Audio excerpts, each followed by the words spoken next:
안녕하십니까. 반갑습니다. 이번 시간에는 사회복지조사론 제1강 무료 특강 강의를 시작하도록 하겠습니다. 지역사회복지론 4강밖에 업로드되지 않았는데 5강은 준비는 했지만 여러분들이 미션을 2주 안에 달성하지 못했기 때문에 업로드하지 않고 바로 사회복지 2주가 지났기 때문에 다음 과목인 사회복지조사론 영상을 촬영해서 바로 업로드하도록 하겠습니다. 이 조사론 과목도 마찬가지입니다. 조회수 300회가 넘으면 2강, 3강, 4강 업로드되고 2주 안에 여러분들이 조사론 과목을 다 마스터하느냐 안 하느냐는 여러분들의 몫이다. 여러분들이 열심히 하면 저는 영상을 찍을 것이고 이 영상 필요 없어. 김지름 교수 영상 별로야 라고 하면 굳이 조회수 안 만들어도 됩니다. 그러면 저도 조금 편안하게 내 시간을 쓸 수가 있기 때문이죠. 자, 그러면 여러분들의 미션과 저의 노력이 합쳐져서 좋은 결과를 만들어내기를 바라면서 자, 이제는 두 번째 과목인 사회복지조사론 과목 강의를 시작하도록 하겠습니다. 여러분들 제1교시가 인행사와 사회복지조사론입니다. 그런데 지난 시험에서 인행사가 상당히 어려웠거든요. 19회 때 가장 어려웠던 과목이 인행사라고 합니다. 응시자들을 대상으로 물어봤을 때. 자, 그러면 인행사가 어렵다면 조사론에서 점수를 받아야만이 과락을 면할 수가 있습니다. 그래서 사회복지조사론은 우리가 평소에 사용했던 언어를 쓰는 것이 아니기 때문에 조금 어렵다라고 시작은 어려울 수 있지만 사회복지조사론은 어떻게 보면 조금은 깔끔한 과목이에요. 약간 수리적인 거죠. 내용 자체도 약간 수학적인 그런 딱 맺고 끊음이 정확한 과목이 사회복지조사론입니다. 그래서 여러분들이 시간을 투자한 만큼 조사론은 오히려 점수를 만들어낼 수가 있어요. 어떤 지문 때문에 헷갈리거나 이러한 부분들이 다른 과목에 비해서 조금 적다라는 거죠. 그래서 그러한 장점이 있기 때문에 여러분들 사회복지조사론 반복해서 들어주시면 분명 그 용어에 익숙하고 또 말장난, 어휘, 장난에 우리가 오답을 선택하는 이러한 경우는 다소 적은 과목이다 라고 보시면 되겠습니다. 자, 그러면 사회복지조사론 제1강 강의를 시작하도록 하겠습니다. 자, 과학적 방법의 특징입니다.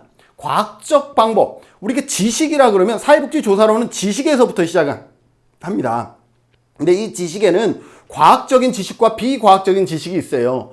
비과학적인 지식이라는 것은 어떠한 권위에 의해서, 전통에 의해서, 이러한 경우에 의해서 얻어지는 지식은 뭐예요? 비과학적인 지식이라 그럽니다. 반면에 과학적인 방법으로 습득된 지식은 한마디로 말하면 연역적 방법과 기납적 방법, 논리에 의해서 습득되는 지식을 우리는 과학적 지식이라 그럽니다. 그런데 이 과학적 방법에 의한 지식 습득은 몇 가지의 특징이 있습니다. 첫째, 논리적이다라는 거예요. 과학적 방법을 활용한 지식 습득은 논리적이다. 논리적인 검증 방법, 즉 기납적 방법과 연역적 방법을 사용하기 때문에 지식 자체가 논리적으로 설명이 가능하다라는 것이고요. 결정론적이다. 과학이라는 것이, 어떤 지식이라는 것이 이도 아니요 저도 아니요 그러면 이게 지식이겠어요? 아니죠. 그래서 과학적 방법을 통해서 습득한 지식은 결정론적이다. 즉 뭐냐? 어떠한 결과를 야기하는 원인이 무엇인지를 명확하게 밝히고 있다. 모든 현상은 반드시 어떤 원인에 의해서 결과가 발생한다라고 보면서 이 원인을 밝혀내는 것이 결정론적이다라는 거죠. 그러나 이 원인을 밝혀낼 때, 원인을 종속 변수에 영향을 미치는 독립 변수를 밝혀낼 때에 어떤 결과의 원인을 100% 단정하기 어렵다고 사회과학은 그렇기 때문에 어떻다? 확률적 결정론을 의미한다. 여기에서의 결정론은 100% 훅과 100 이렇게 명확하게 구분할 수 있는 것은 아니다. 적어도 확률적 결정론을 의미한다라는 것까지 기억하시고요. 일반적이면서 보편적이다. 과학적 지식은 어떤 것이냐? 어떠한 특별한 개별적인 어떠한 지식이 아니라, 과학은 개별적 현상에 대한 것이 아니라 누구나 보편적 일반적 현상에 대한 이해와 설명을 목표로 하고 있다라는 거죠. 김준은 너에게만 그렇지 이게 아니라 김준은 너 그래? 그러면 이건 길동이도 그럴 거야. 이처럼 일반적이고 보편적인 것을 추구하고 있다. 경험적으로 검증이 가능해야 된다. 우리가 말하는 과학적 방법의 지식 습득은 경험적으로 검증 가능해야 합니다. 그래서 논리 경험주의, 논리 실증주의라고도 얘기를 하죠. 과학은 이론적 논리나 과정이 경험적으로 뭐 해야 된다? 입증할 수 있을 때 성립한다 라고 얘기를 하고 있고요. 객관성을 추구한다라는 거죠. 위의 내용과 다르지 않습니다. 과학이라는 것은 어떤 선입견이나 편견, 즉 주관성을 최소화할 수 있도록 어떻게 한다? 객관성을 추구한다 라고 보시면 되겠습니다. 그래서 과학은 논리적이다, 결정론적이다, 일반적이면서 보편적이다, 경험적으로 검증 가능해야 된다, 그리고 객관성을 떼야 된다. 이뿐만 아니라 간주관성도 있습니다. 간주관성의 단어가 우리가 안 들었던 단어인데 어떤 것이냐? 서로 다른 연구자가 서로 다른 주관적인 동기가 있더라도 연구 과정과 방법이 동일하면, 연구 방법과 과정이 동일하면 어떻게 되겠어요? 그 결과는 동일하게 나오겠죠. 아무리 내가 생각이 다르더라도 예를 들어서 여기에 누가 있어? 음주 운전자가 있어요. 근데 나는 음주 운전자를 봤더니 이 사람 내가 알고 있는 사람이야. 그래서 음주 테스트 했을 때 양호하게 나왔으면 좋겠어 라고 해서 내가 테스트를 했고, B라는 사람은 엄격하기 때문에 이게 분명히 이 사람은 술을 마셨어. 그러니 제대로 된 값이 나올 거야 해서 테스트를 했는데, 이게 객관식이라면, 이 기계가 논리적이고 객관적인 기계라면 어떻게 되겠어요? 선한 마음에 측정한 김진훈의 결과와 정말 까다로운 어떤 경찰관의 결과가 어떻게 동일하게 나와야 되겠죠. 이것을 간주관성이라 그럽니다. 이 간주관성은 우리가 조사론에선 이렇게 쓰이지만 원래 의미의 간주관성은 이겁니다. 예를 들어서 어떤 A를 설명함에 있어서 기억이라는 사람은 A, B, C라고 얘기를 했고, 니은이라는 사람은 A, B, D라고 얘기를 했고, 디귿이라는 사람은 C, D, B라고 얘기를 했어요. 그러면 여기에서 서로 다른 A를 설명함에 있어 기억, 니은, 디귿은 서로 다르게 해석을 했죠. 그런데도 불구하고 뭐가 동일해? 가만히 봤더니 이 B가 동일하죠. 이 B는 뭐예요? 이거는 아마 누가 해석해도 일반적으로 들어가는, 일반적으로 이 A를 설명하는 그러한 것이다. 그래서 이 B를 뭐라 그래요? 간주관성이라 그럽니다. 우리가 집합으로 따지면 이렇게 됐으면 요게 B가 되죠. 이 B가 뭐에 해당되는 거예요? 모든 사람이 서로 자기 주관적으로 해석을 했음에도 불구하고 여기 B 부분은 동일하게 설명되어지고 있죠. 이 B를 뭐라 그래요? 간주관성이라고 얘기를 하는 것이죠. 그래서 많은 사람들이 주관적으로 접근하더라도 객관적인 영역이 존재한다라는 거예요.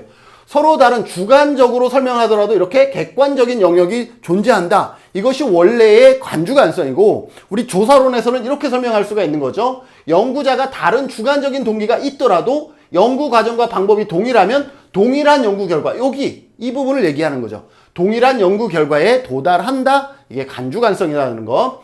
반복도는 재현 가능성입니다. 동일한 근거를 바탕으로 동일한 결과가 산출되는지를 확인하는 거예요. 꼭 과학이라는 것은 뭐예요?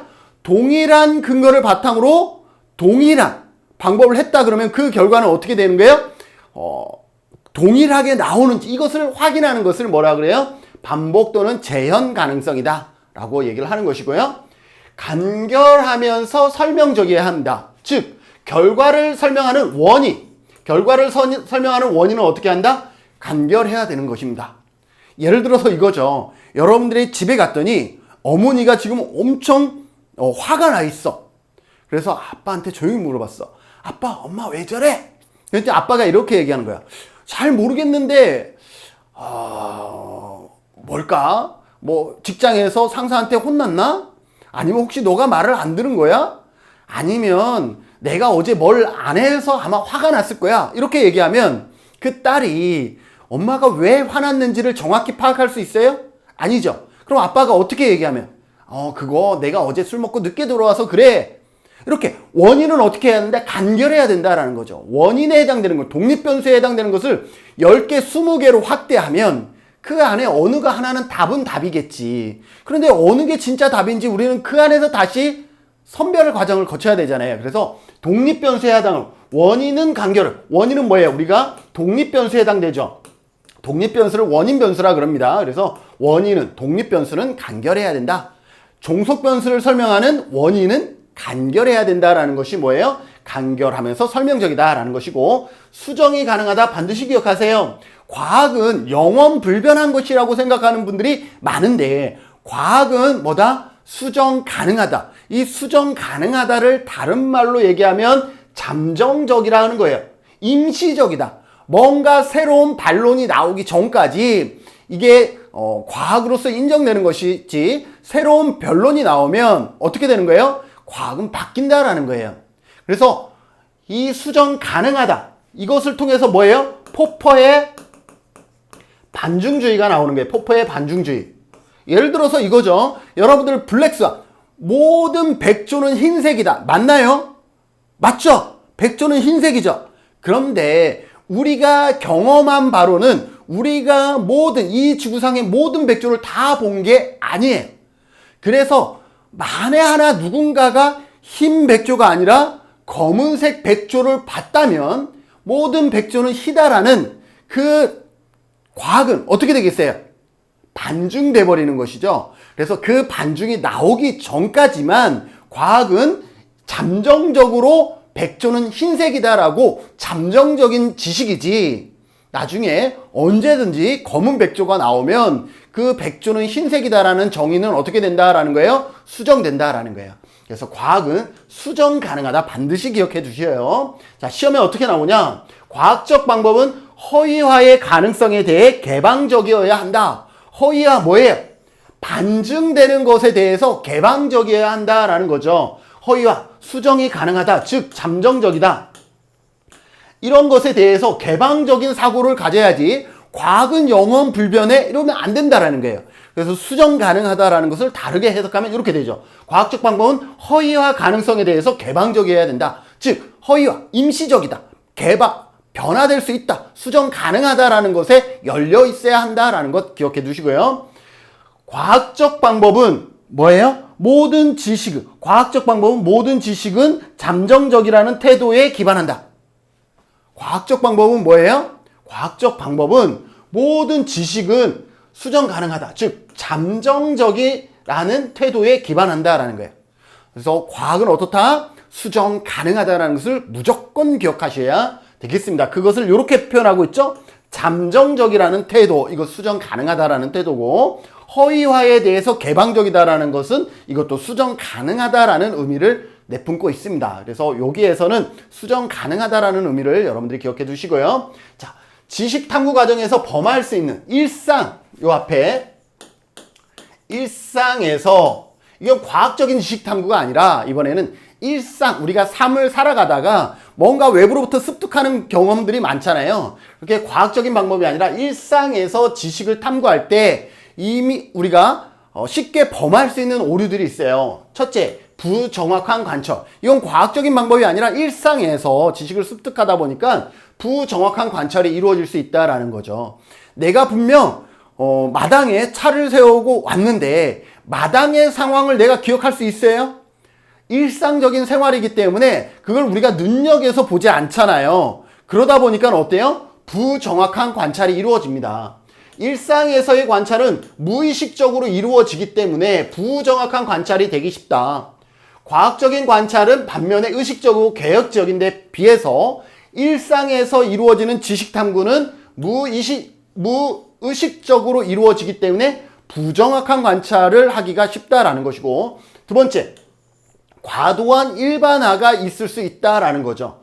코끼리 다리만 만져보고 코끼리가 전봇대 같다고 표현한다면 이건 뭐예요? 과도한 일반화죠. 그래서 과학적인 연구에서는 어때요?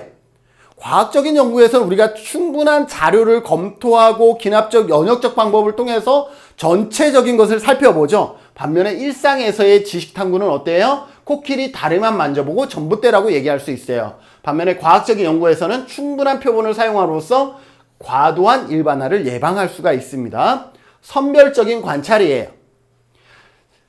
일상생활에서는 자신의 선입관에 부합되는 사례가 다른 사례보다 더 두드러지게 관찰된다라는 거죠. 그리고 자신이 보고 싶은 것만 보는 것, 이거는 선별적인 관찰이다 라고 보시면 되겠습니다.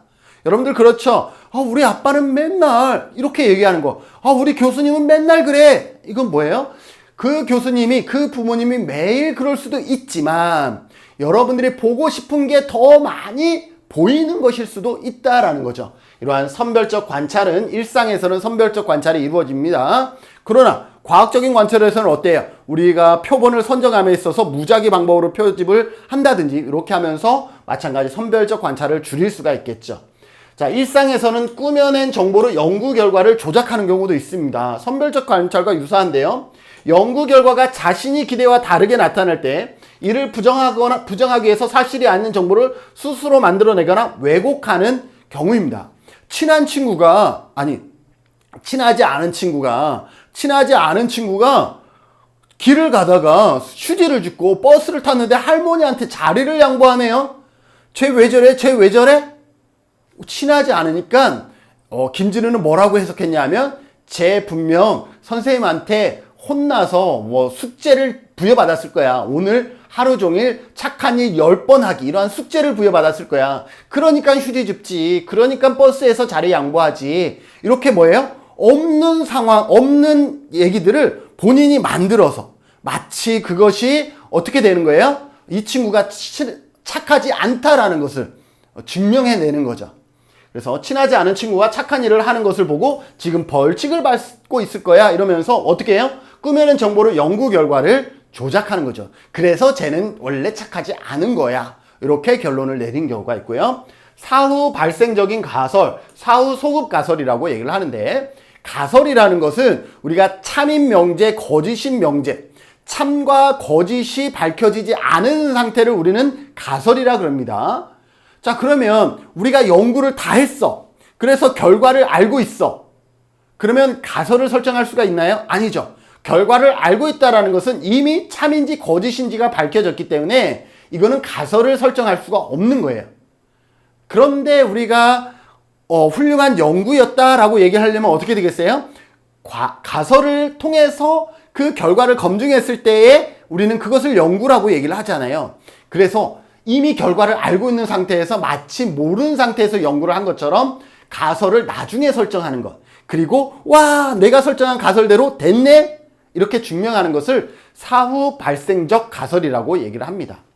관찰을 먼저 한 후에 이미 관찰이 끝났어요. 그래서 참인지 거짓인지 이미 증명이 된 다음에 관찰 결과에 맞는 가설을 나중에 설정하는 것. 이렇게 설정하는 것을 사후 발생적 가설이라고 얘기를 하고 다른 말로 사후 소급 가설이라고 얘기를 합니다. 그럼 과학적인 방법은 어때요? 항상 사전에 가설을 설정하게 된다. 과학적인 방법은 항상 사전에 뭘 설정하는 거예요? 연구를 하기 전에, 조사를 하기 전에 가설을 설정하고 조사를 하게 됩니다. 비논리적인 추론. 우리가 일상에서 지식 탐구를 할 때는 비논리적인 추론을 하게 되죠. 논리 자체가 잘못된 경우, 도박꾼의 오류 같은 경우 있죠. 여러분들 그 동전으로 홀짝 이러한 게임 해봤나요? 저희 어릴 때는요.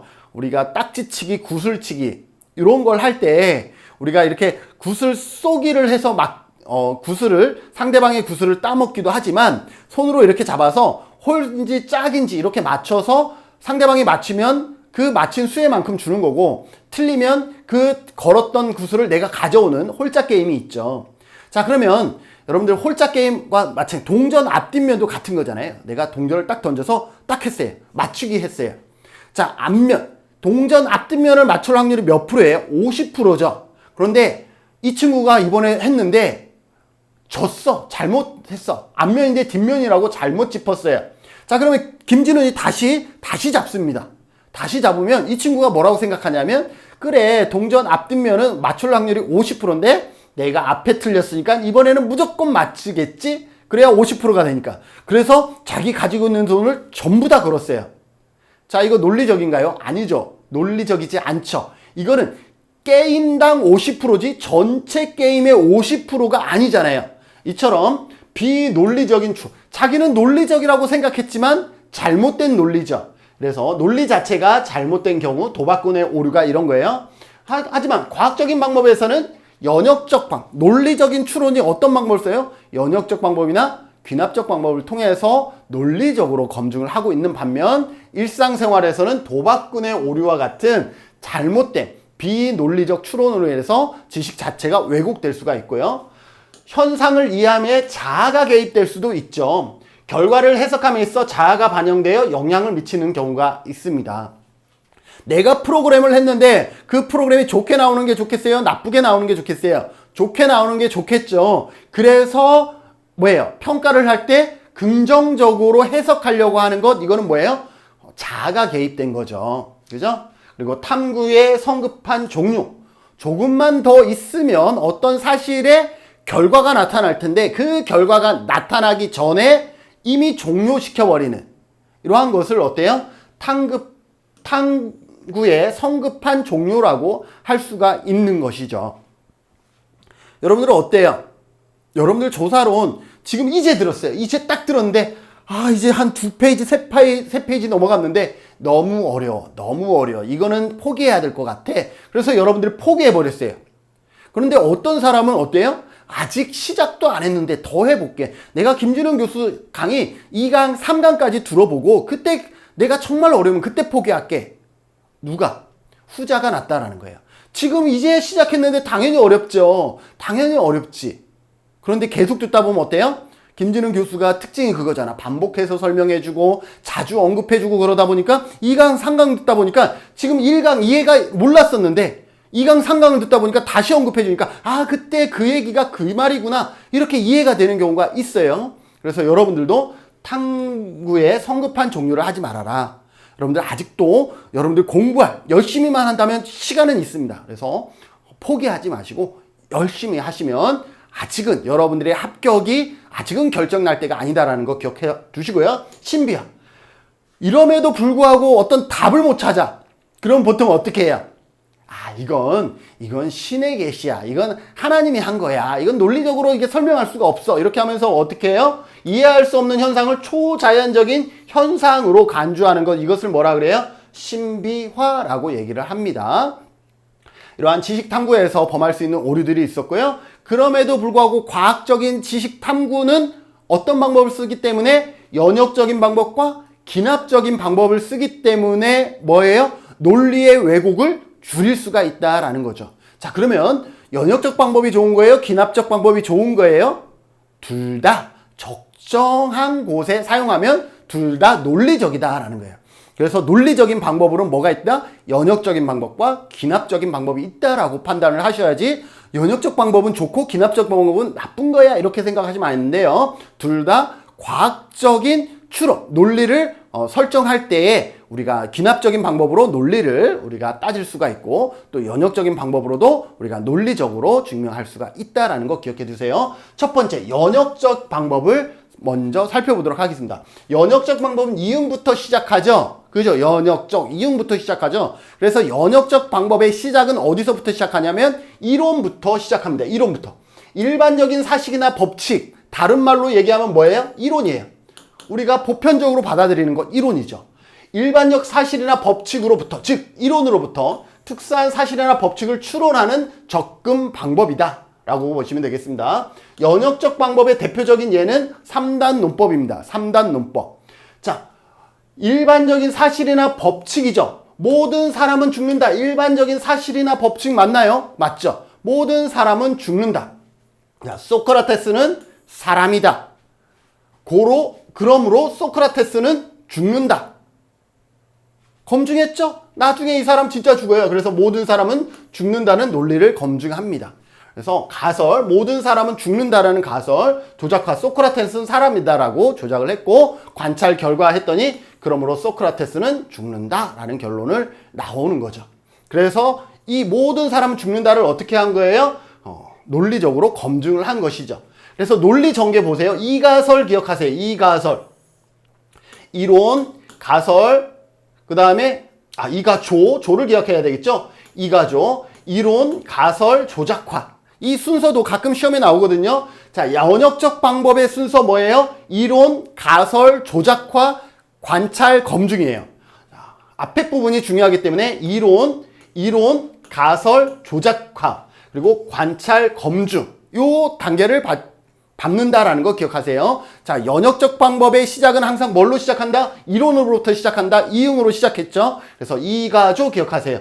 연역적 방법의 논리적 전개는 이론에서 가설을 설정한 다음에 가설을 구체화하는 것이 조작화이기 때문에 가설이 설정되어져야만이 조작화가 가능하다는 거 반드시 기억하세요. 가설 다음에 조작화라는 것. 연역적 방법에서 범할 수 있는 오류는 구성의 오류입니다. 시험에 자주 나오는 건 아니지만 아주 가끔 나옵니다. 연역적 방법에서는 구성의 오류는요, 쉽게 얘기하면 일반화의 오류예요. 자, 연역적 방법은 뭘 하는 거예요? 이 연역적 방법은 일반화하는 게 목표가 있죠. 일반적으로. 자, 그런데 부분적, 개별적으로 성립한 논리를 마치 전체적으로도 그 논리가 성립할 것이라고 추론하는 데 발생하는 것을 구성의 오류, 일반화의 오류라고 보시면 되겠습니다. 그래서 연역적 방법은 무슨 오류가 발생할 수 있어? 구성의 오류, 일반화의 오류가 발생할 수 있다. 구성의 오류를 기억해 두시고요. 양적 연구 방법에서 선호하는 방식이다. 양적 연구 방법. 연역적, 이론, 양적, 그리고 구성의 오류까지 여러분들 기억해 두시면 좋겠습니다. 10회 때 어떻게 시험에 나왔냐면 연구 질문에 대한 연역적 탐구 방법의 과정은 나왔습니다. 어떻게 돼요? 이론, 가설, 조작화, 측정, 가설, 검증입니다. 그래서 이가조, 이 순서를 기억하셔야 됩니다. 이론, 가설 설정한 다음에 가설을 구체적으로 하는 게 조작화이기 때문에 이가조 순서로 이루어진다라는 거 기억해 두시고요. 4회 때는 연역적 방법은 이론의 가설을 세우고 이를 경험적으로 검증한다 그랬습니다. 이론을 먼저 하고 그 다음 뭐예요? 가설을 세우고 이를 어떻게 해요? 검증하는 과정이다. 순서 맞죠? 이론을 먼저 하고 그 다음에 가설을 설정하는 거예요. 가설 설정 다음에 이론이 아니라 이론을 통해서 가설을 설정하고 그 가설을 구체적으로 어떻게 한다? 조작화한다라고 반드시 기억해 두셔야 되겠습니다. 시험에 나올 수 있는 영역들이죠. 반면에 기납법 볼까요? 기납법은 기억이죠. 기억이기 때문에 관찰을 먼저 시작하는 거예요. 개인적인 사실에서 관찰해서 연역적인 방법은 이론이었지 기납적인 방법은 기억 관찰이에요. 그래서 개인적인 사실의 관찰에 관한 관찰로부터 일반적인 원리나 이론으로 전개해 나가는 논리적 접근 방법입니다.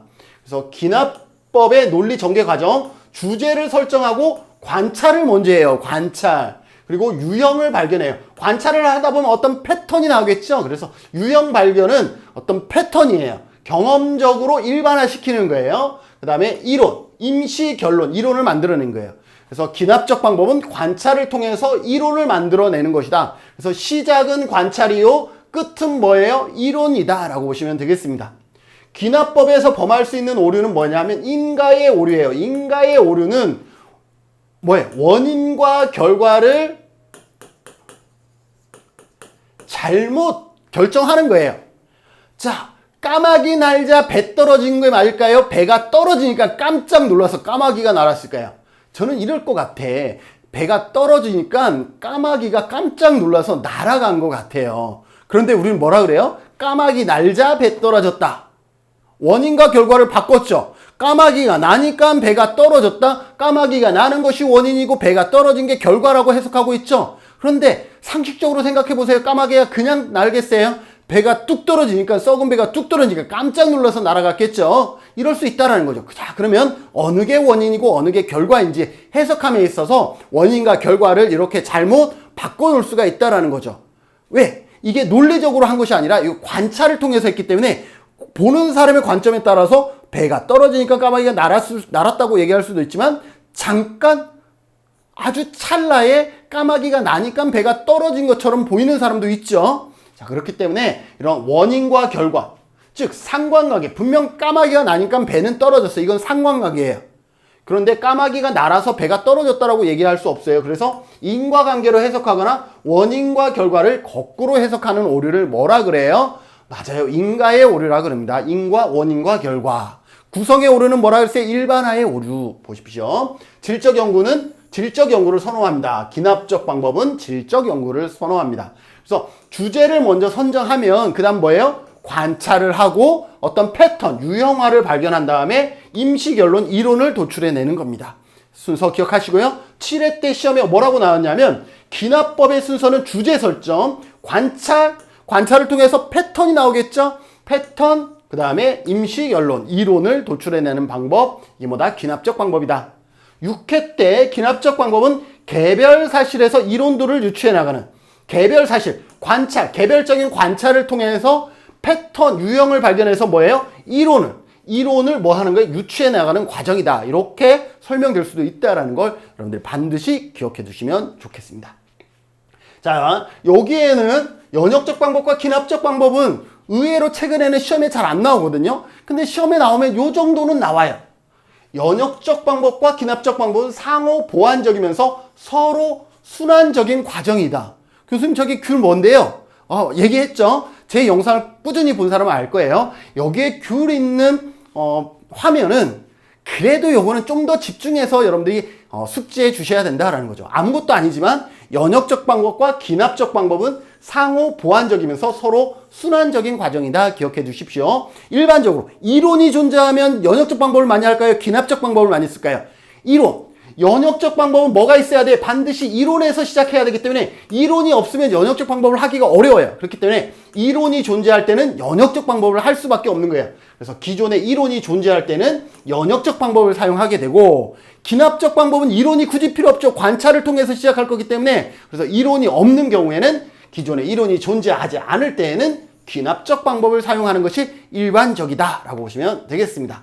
자, 과학철학입니다. 과학철학 여러분들 많이 어려워하세요. 다행히 귤은 없어요. 과학철학은 과학 혹은 과학적 방법이란 무엇인가를 둘러싸는 논쟁입니다. 논쟁. 자, 귀납주의는 뭐예요? 기억으로 시작했죠. 그렇기 때문에 귀납법에 관한 설명이고, 자, 귀납법은 뭐예요? 관찰을 중시하죠. 관찰을 통해서 이론 도출을 만들어내는 거죠. 그래서 16세기 대표적인 선구자 베이컨 귀납주의 경험, 즉 현상에 대한 반복적인 실험과 관찰, 귀납법과 같죠. 그래서 귀납주의는 반복적인 실험과 관찰을 통해서 과학적인 지식을 얻을 수 있다라고 주장했던 과학 철학이 뭐예요? 귀납주의고, 연역주의는 뭐예요? 연역주의는 이론을 통해서, 그죠? 데카르트에 의해서 17세기 데카르트에 의해서 발전되고요. 일반적인 전제 뭐라 그랬어요? 이거 이론이라 그랬죠. 이론. 일반적인 전제로부터 특별한 사례에 대한 결론을 도출하는 거예요. 모든 사람은 죽는다. 소크라테스 사람이다. 고로 특별한 결론 뭐예요? 소크라테스도 죽을 것이다. 죽는다. 이렇게 결론하는 거. 소크라테스의 3단 논법. 그게 뭐였어요? 연역적 방법의 예였죠. 그래서 일반적인 전제, 모든 사람은 죽는다 해서 특별한 사례에 대한 결론, 소크라테스도 죽는다라고 도출하는 사고를 연역적 사고라고 얘기를 합니다. 자, 논리 실증주의는 뭐냐라는 거죠. 기납적, 연역적 알겠죠? 논리, 고전적 실증주의와 경험주의. 그러니까 논리 실증주의는 실증주의와 경험주의가 합체됐다라고 보시면 돼요. 그래서 논리 실증주의 이꼴 논리 경험주의라고 보시면 돼요. 실제 증명이 가능해야 된다. 논리 경험. 논리적으로 어떻게? 경험으로서 증명이 가능해야 된다 보시면 되겠죠? 그리고 논리학 등의 영향이 결합되어서 이게 다 결합된 거예요. 논리학까지. 발전되어 과학 철학으로 경험적으로 검증될 수 있는 명제만 뭐예요? 유의미하다, 의미 있다라고 하는 거죠. 그래서 논리 실증주의는 어떻게 해야 돼? 경험적으로 검증될 수 있는 명제만 명제로 인정하겠다라는 것이 논리 실증주의, 다른 말로 논리 경험주의라고 보시면 되겠습니다. 자, 포퍼의 반중주의와 쿤의 과학적 혁명론도 가끔 나오는데요. 자, 포퍼의 반중주의는 우리가 가설을 세울 때 사용합니다. 여러분들 가설 정말 어려운 부분인데요. 가설을 설정할 때 우리가 연구가설이라는 것이 있고, 이 연구가설을 기각할 때 채택하는 영가설, 귀무가설이 있습니다. 귀무가설이 있고, 다시 이 영가설, 귀무가설이 기각되었을 때 채택하는 가설, 대립가설이 있습니다. 우리는 이 연구가설을 연구하고 싶은데도 불구하고 가설 하나만 설정하는 것이 아니라 얘를 우리가 증명할 수가 없기 때문에 영가설이라는 것을 우리가 만든 다음에 이 영가설을 포퍼의 반중주의에서 반증을 하는 거예요. 반증을 하니까 대립가설이 채택이 되고 이것이 채택됨으로 인해서 영구가설을 증명하게 됩니다. 되게 어려운 것 같지만 간단하긴 해요. 설명 잘 들어봐요. 영구가설을 기각했을 때가 영가설이에요. 그러면 영가설을 다시 기각하면 뭐가 되는 거예요? 영구가설이 되는 거죠. 그래서 얘가 기각됐을 때 바로 영구가설이 되는 것이 아니라 우리는 대립가설이라 그러고, 이 대립가설을 통해서 궁극적인 우리가 파악하고 싶었던, 알고 싶었던, 증명하고 싶었던 영구가설을 증명하게 됩니다. 이때 사용되는 게 포퍼의 반증주의예요. 반증주의 뭐라 그랬어요? 모든 백조는 흰색이다. 우리가 다 100% 검증하지 못하니까 어떻게 해요? 수정 가능성, 잠재적이다 라고 했죠. 우리가 검은 백조 하나만 보면 우리가 가졌던 백조는 흰색이다라는 것은 어떻게? 바로 반증이 되어버리는 거죠. 이러한 여지를 남기는 게 포퍼의 반증주의예요. 과학의 발전은 기존 이론의 모순에 대한 계속적인 반증. 과학이라는 것은 기존 이론에 대한 모순을 계속적으로 우리가 반증함으로 인해서 과학은 계속 성장했다라는 거예요. 지구는 평평하다라고 얘기를 했는데 그걸 우리가 반증함으로 인해서 지구는 둥글다라는 정말 진위의 과학을 발견한 것이잖아요. 그죠? 그리고 우리가 아직 발견하지 못한 것에 우리는 그럴 것이다 라고 우리가 유추하는 것들이 많아요. 그런데 나중에 알고 보면 그렇지 않은 것들도 많이 발생하는 거죠. 과학이 늘 기존에 우리가 가지고 있던 생각을 반증함으로 해서 정말 새로운 과학들이 도출되는 것, 그러한 것들을 포퍼의 반증주의라 그럽니다. 그래서 포퍼의 반증주의는 가장 중요한 건 반증이죠. 반증은 뭐라고 얘기해요? 반증이란 우리가 어떠한 법칙이나 이론이 참이 아닌 것을 증명하는 것, 우리가 가졌던 생각이 참이 아닌 거짓이라는 것을 증명하는 것이 반증이겠죠. 즉 추측과 포퍼에 의하면 추측과 반복을 통해서 오류를 제거함으로써 가장 효과적으로 과학의 목적을 이룰 수 있다라는 것이죠. 그래서 우리가 사물을 바라볼 때 그냥 그렇지 않은 것이 아니라 저게 아닐 수도 있지 않을까라는 사고들을 늘 가지셔야 됩니다.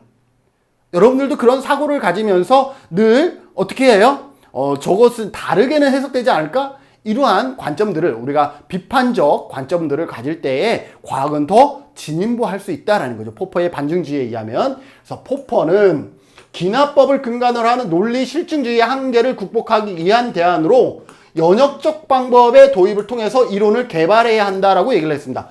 왜 연역적 방법이에요? 이렇게 어떻게 할 수 있어? 반증을 할 수가 있었죠. 실제 우리 대학원에 논문 쓰는 모든 사람도요, 다 포퍼의 반증주의에서 그 논문을 증명하고 있어요. 그러나 막상 공부하는 학생들은 그 사실을 모르는 경우들이 많아요. 그러나 지금 여러분들이 1급을 공부하는 여러분들은 이미 알고 있는 거예요. 우리가 어떤 가설을 증명함에 있어서 우리가 이렇게 일일이 다 설명하지 않았지만 그 가설이 증명됨에 있어서 베이스에 그 뒤에 숨겨져 있는 것은 포퍼의 반증주의에 의해서 영구가설을 기각했을 때 영가설을 채택하고 영가설이 다시 기각됐을 때 대립가설을 통해서 궁극적인 연구가설을 증명하고 있다는 것은 여러분들만 알고 있는 거예요. 그렇게 합시다. 자, 그래서 포퍼의 반증주의 무슨 의미인지 알겠죠? 반증을 통해서 과학은 계속 발전한다라는 것이고요. 쿤의 과학적 혁명론은 패러다임론과 같습니다. 그래서 쿤의 패러다임 이렇게 나올 수 있어요. 시험에 쿤의 패러다임 나온 다음에 지문에다가 뭐라고 쓰냐 하면 점진적으로 얘기하면 틀린 거예요. 쿤의 패러다임론은요, 과학적 혁명을 통해서 이루어지는 거지 점진적이지 않아요. 혁명적이라는 것은 점진적인 것과 반대인 거죠. 그래서 쿤의 패러다임론 나오면 이거는 혁명론, 과학적 혁명론인가, 요거를 같이 연동해서 기억하셔야 돼요. 쿤의 과학적 혁명론 이퀄 패러다임, 다른 말로 쿤의 패러다임론 이퀄 과학적 혁명론. 그렇기 때문에 쿤은 점진적이다라고 얘기하지 않는다라는 거예요. 혁명을 통해서 확 바뀐다라고 보시면 되겠습니다. 자, 그럼 패러다임은 뭐냐? 패러다임은 어떤 현상을 보는 시각을 형성하는 기본적인 틀이나 도식이에요. 우리 머릿속에 가지고 있는 우리가 이건 그렇다라고 이미 받아들인 그런 어떤 틀, 도식을 뭐라 그래요? 패러다임이라고 얘기를 합니다. 그런데 이 패러다임은 우열을 비교할 수 있는 객관적 기준은 존재하지 않아요. 패러다임은 한마디로 말하면 어떤 선호예요. 선호도. 그죠? 그렇기 때문에 어떤 우열을 비교할 수가 없고, 그렇기 때문에 패러다임은 동시에 서로 다른 패러다임이 존재할 수 있어요? 없어요? 있다라는 거죠. 왜? 객관적으로 우열을 가릴 수 있는 게 아니에요. 그러다 보니까 동시점에도 여러 가지 패러다임이 공존할 수도 있다라고 보시면 되겠습니다. 자, 전과학과 쿤의 과학적 혁명론은요, 전과학, 정상과학, 위기, 새로운 정상과학, 새로운 위기, 이러한 식으로 설명하고 있습니다. 전과학은 뭐냐? 아직 과학이 탄생되기 전, 그러니까 특정한 패러다임이 지배적이기 전에 어떤 패러다임이 존재하지 않을 때입니다. 전과학은 패러다임이 형성되기 전 다양한 연구와 시도들이 경쟁하는 시기입니다.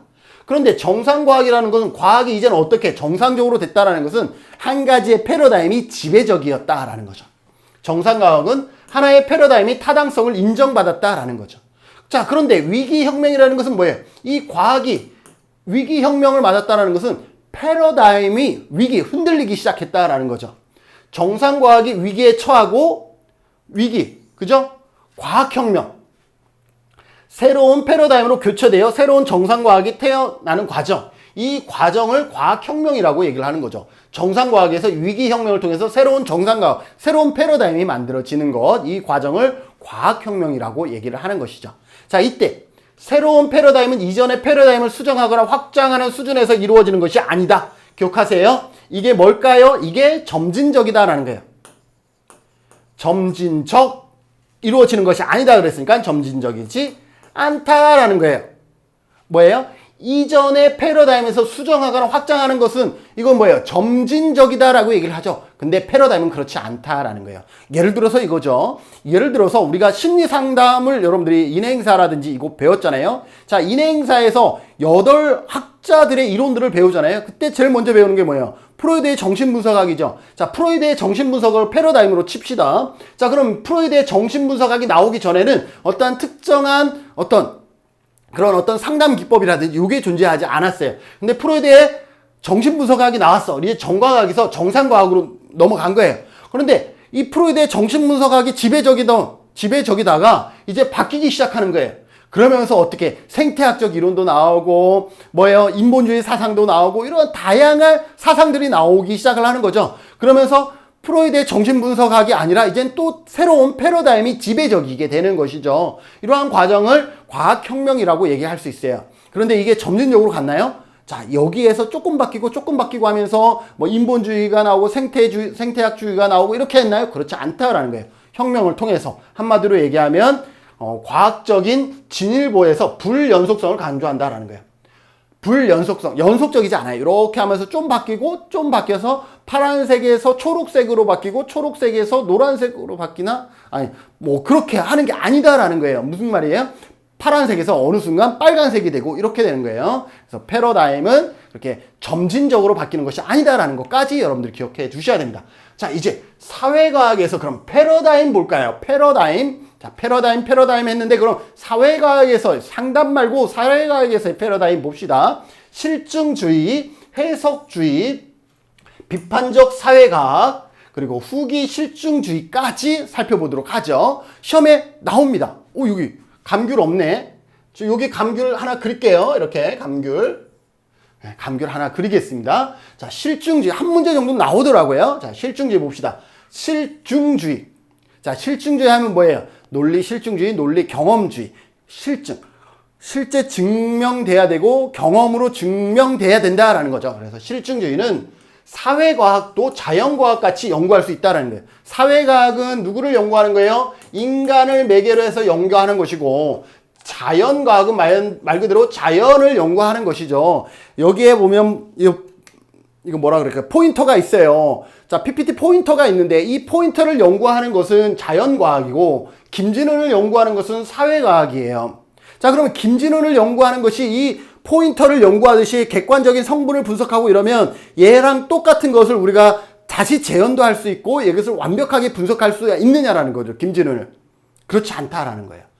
근데 실증주의는 그렇다라고 얘기를 하는 겁니다. 실증주의는 김진훈도 이 포인터의 성분을 분석하는 것처럼 김진훈도 해부해서 분석할 수가 있다는 것이 실증주의입니다. 그래서 흑과 백이 존재한다. 명확히 참인 것, 아닌 것들을 밝혀낼 수가 있다는 거죠. 김진훈은 싸가지가 있다 또는 싸가지가 없다라고 명확하게 얘기할 수가 있다는 거예요. 그럴까요? 그렇지 않겠죠.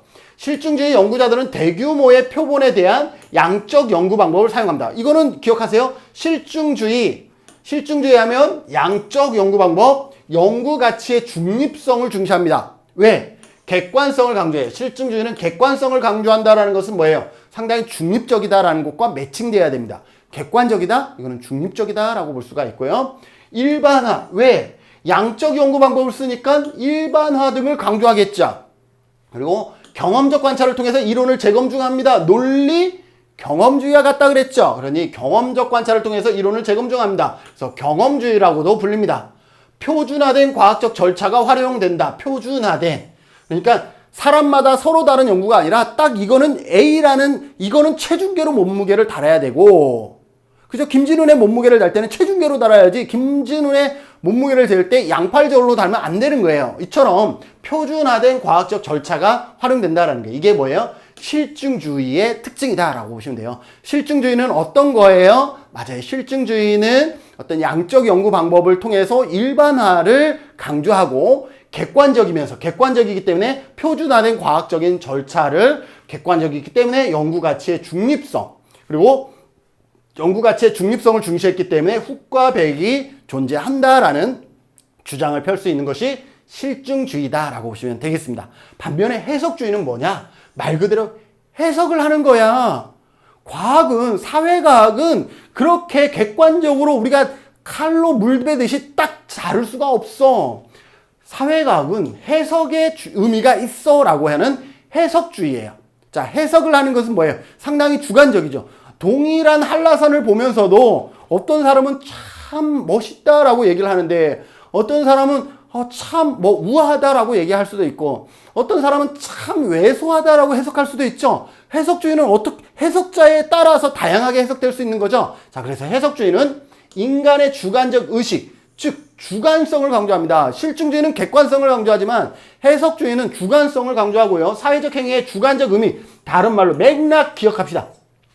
맥락이라는 단어가 나오면 이건 주관성이에요. 주관성. 그래서 맥락에 대한 이해를 강조한다. 그래서 현장 연구나 참여 관찰. 여기는 뭐예요? 양적 연구 방법을 썼다 그러면 해석주의는 질적 연구 방법. 질적. 현장 연구나 참여 관찰 이거 질적 연구 방법이잖아요. 질적 연구. 여기 있네요. 질적 연구 방법을 주로 활용하고 있다라는 거죠. 그래서 연구자의 가치나 태도 활용을 중요시합니다. 자, 관찰을 하는 것은 어때요? 연구자의 가치나 태도도 중요하고, 그렇죠. 내가 인간인지라, 나도 인간인지라 뭐예요? 내가 보고 싶은 것을 보는 경우가 더 많잖아요. 그래서 연구자의 가치나 태도 활용이 강조되어집니다. 그리고 말이나 행위의 사회적 맥락 고찰을 중요시합니다. 사회적 맥락. 김준은이 정말 짜증나 라고 얘기를 했는데 그 짜증나가 사회적으로 김준은이 살고 있는 사회에서는 어떻게 해석되어지고 있는지 사회적인 맥락, 의미가 상당히 중요하다라고 볼 수가 있는 것이죠. 왜요? 우리 다 다르잖아요. 우리나라의 어떤 행동과 외국에 갔을 때 똑같은 행동이 상대방에게 비춰지는 의미는 달라지잖아요. 그렇기 때문에 뭘 중요시한다라는 거예요? 말이나 행위의 사회적 맥락의 고찰. 그 환경 속에서 어떤 의미로 해석되어지는지 이것이 중요하다라는 것이 해석주의다라고 보시면 되겠습니다. 자, 13회 시험에서 실증주의는 실증주의 여기죠. 수의 표본으로 결과를 일반화하는 것을 무리라고 주장한다. 수의 표본으로 결과를 일반화하는 것. 죄송합니다. 말까지 떨리네요. 실증주의는 적은 수의 표본으로, 여기가 요 앞에 밑에 조명이 있어서 항상 여기는 빛이 반사해서 잘 안 보여요. 그래서 제가 항상 이쪽 밑에 볼 때는 이렇게 좀 째려 보잖아요. 이게 빛이 여기에 이게 화면에 반사돼서 글자가 잘 안 보여요. 그래서 제가 이쪽 볼 때는 좀 잘 안 보여요. 그런 거 좀 이해해 주시고요. 자, 다시 한번 할게요. 13번. 실증주의는 적은 수의 표본으로 결과를 일반화하는 것은 무리라고 합니다. 왜? 실증주의는 양적 연구 방법이라는 것은 충분한 표본이 있어야 돼요. 충분한. 연구를 하기 위한 충분한 표본이 있어야 되는데 적은 수의 표본으로는 일반화하는 게 한계가 있죠. 그래서 그 말을 하는 거예요. 실증주의는 충분한 표본을 통해서 일반화해야지 적은 수의 표본으로 결과를 일반화하는 것은 무리라고 봅니다. 반면에 해석주의는 어때요? 한 사람을 보고도 우리가 해석을 하잖아요. 그죠? 그래서 그런 거와 차이를 설명한 것이다 라고 보시면 되고, 반면 해석주의는 현상에 대한 직접적인 이해가 가능하지 않다라고 보는 거예요. 현상에 대한 직접적이고 객관적인 이해는 불가능합니다. 그래서 어떻게 해요? 그것을 관찰하고 또 그 안에 담겨진 맥락을 살펴보는 것이 뭐다? 해석주의다라고 보시면 되겠습니다. 그래서 해석주의는 직접적인 이해가 가능하지 않다라고 보는 것이 해석주의다라는 거 기억해 두시고요. 자, 비판적 사회과학은 상대적으로 적게 나오지만 비판적 사회과학은 뭐예요? 비판하고 있죠. 그래서 비판적 사회과학은 갈등 패러다임이라고 보시면 돼요. 비판적 사회과학 이퀄 갈등. 자, 우리 지역사회 복지론 앞부분 했으니까, 자, 지역사회 복지론에서 갈등 나오면 뭐예요? 로스만의 지역사회 행동 모델이죠. 그래서 갈등이라는 단어가 나오면 행동 모델이고, 지역사회에서 배운 거 행동 모델이죠. 행동 모델 나오면 뭐예요? 옹호죠. 그래서 비판적 사회과학, 갈등 패러다임 이퀄 옹호 패러다임, 인파워먼트, 이러한 단어들 다 같은 의미다라는 걸 기억해 두셔야 됩니다. 그래서 비판적 사회과학 나오면 이거 갈등, 갈등은 사회 행동 모델이야. 사회 행동 모델에서는 옹호 기술을 쓰지. 그래서 갈등 패러다임 이퀄 옹호 패러다임, 또 비판적 사회과학 갈등 패러다임에서 인파워먼트를 키워주는 역할들을 합니다. 그래서 인파워먼트, 옹호 패러다임, 이러한 단어들을 여러분들 기억하시면 되겠습니다. 자, 해석봐도 똑같아요. 이것을 그냥 풀어 쓴 거예요. 사회조사의 목적은 사회 변화에 있다. 사회 행동, 사회 변화에 있다라는 것이고, 사회 변화의 본질적이고 구조적인 측면을 파악하는 것이 중요합니다. 사회를 변화시켜야 되기 때문에, 사회에 불이익을 당하는 누군가가 존재하기 때문에 갈등 패러다임이 발생하는 것이고, 그렇기 때문에 옹호를 해야 되는 것이죠. 비판적 사회학은 억압에 초점을 맞춘다. 옹호 패러다임 맞죠? 억압받는 집단의 인파워먼트를 통해서, 그래서 인파워먼트라고 얘기를 하는 거죠. 연구 절차를 활용합니다. 실천적 입장에서 이론을 바라볼 것을 강조하고요. 실증주의 연구자들이 정치적 가치나 이데올로기 가치의 영향력을 최소화하기 위해서, 실증주의 연구자들은 어떤 특징이 있다 그랬어요? 여기 보면 실증주의는 연구의 가치 중립성을 중시한다 그랬잖아요. 그런데 비판적 사회과학은 어때요? 이미 날 한쪽에 치우쳐져 있는 거죠. 이렇게 억압에 초점을 맞춰져 있으면 억압받는 사람들에게 이미 나는 치우쳐져 있는 거예요. 그렇기 때문에 가치 중립이 가능해요? 불가능하죠. 그렇기 때문에 비판적 사회과학 연구자는 인파워먼트와 옹호를 목표로 연구 결과를 해석해버립니다. 어떻게 해요? 한쪽으로 치우쳐서 해석해버려요. 누구를 위해서? 인파워먼트와 옹호를 목표로 연구 결과를 해석하게 됩니다. 연구의 중립성이 무시될 수가 있다라는, 누구를 위해서? 억압받는 대상자들을 위해서. 그래서 인간의 본성을, 잠재력과 창의력을 가진 변화하는 존재라고 봅니다. 왜? 인파워먼트이기 때문에. 이렇게 다 인파워먼트니까 변화돼야 인파워먼트가 가능하잖아요. 이렇게 전부 다 해석될 수가 있습니다. 자, 네 번째, 후기 실증주의입니다. 우리 실증주의 배웠죠? 실증주의는 어때요? 상당히 객관적이고 뭐 이런 특징들이 있었죠. 양적인 방법이고, 후기 실증주의도 실증주의에서 나왔기 때문에 실증주의와 큰 틀은 같다라는 전제를 반드시 기억하셔야 돼요. 후기 실증주의도 누구다? 해석주의에 가깝냐? 실증주의에 가깝냐? 누구한테 가깝다? 당연히 후기 실증주의는 실증주의에 가깝다라는 것, 즉 객관성을 띠고 있다라는 것에, 거기에 좀 더 치우쳐져 있다라는 것은 여러분들이 기억해 두셔야 되고요. 실증주의에서 말하고 있는 것처럼 객관성과 일반성 등을 중시한다라는 거예요. 실증주의 관점에서 사회과학을 연구하는 데는 한계가 있다라고 보는 거예요. 왜? 실증주의에서는 어때요? 사회과학도 자연과학처럼 연구할 수 있다? 이게 바로 실증주의의 관점이었잖아요. 근데 후기 실증주의는 그 정도는 아니야. 김진우를 이해하는데 이런 플라스틱 분석하듯이 분석할 수는 없어.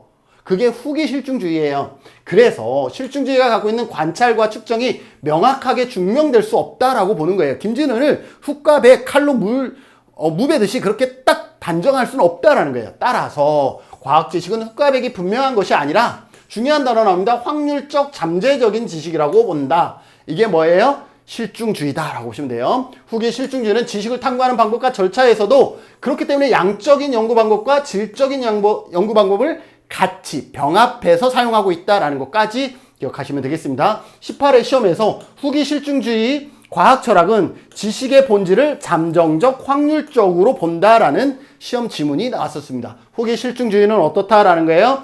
과학 철학의 지식의 본질을 어떻게 확률적 잠정적으로 보고 있다라는 것 기억해 두시면 좋겠습니다. 사회과학의 한계입니다. 우리가 자연과학이 아니라 사회과학이기 때문에 어떤 한계가 있어요? 인간과 관련된 사회 현상은 체계적으로 분석하는데 어렵죠. 김진은 체계적으로 여러분들 분석 가능하겠어요? 여러분들 중에 저 김진은을 저 사람은 참 이렇게 선할 것 같다라고 했지만 저 모르죠.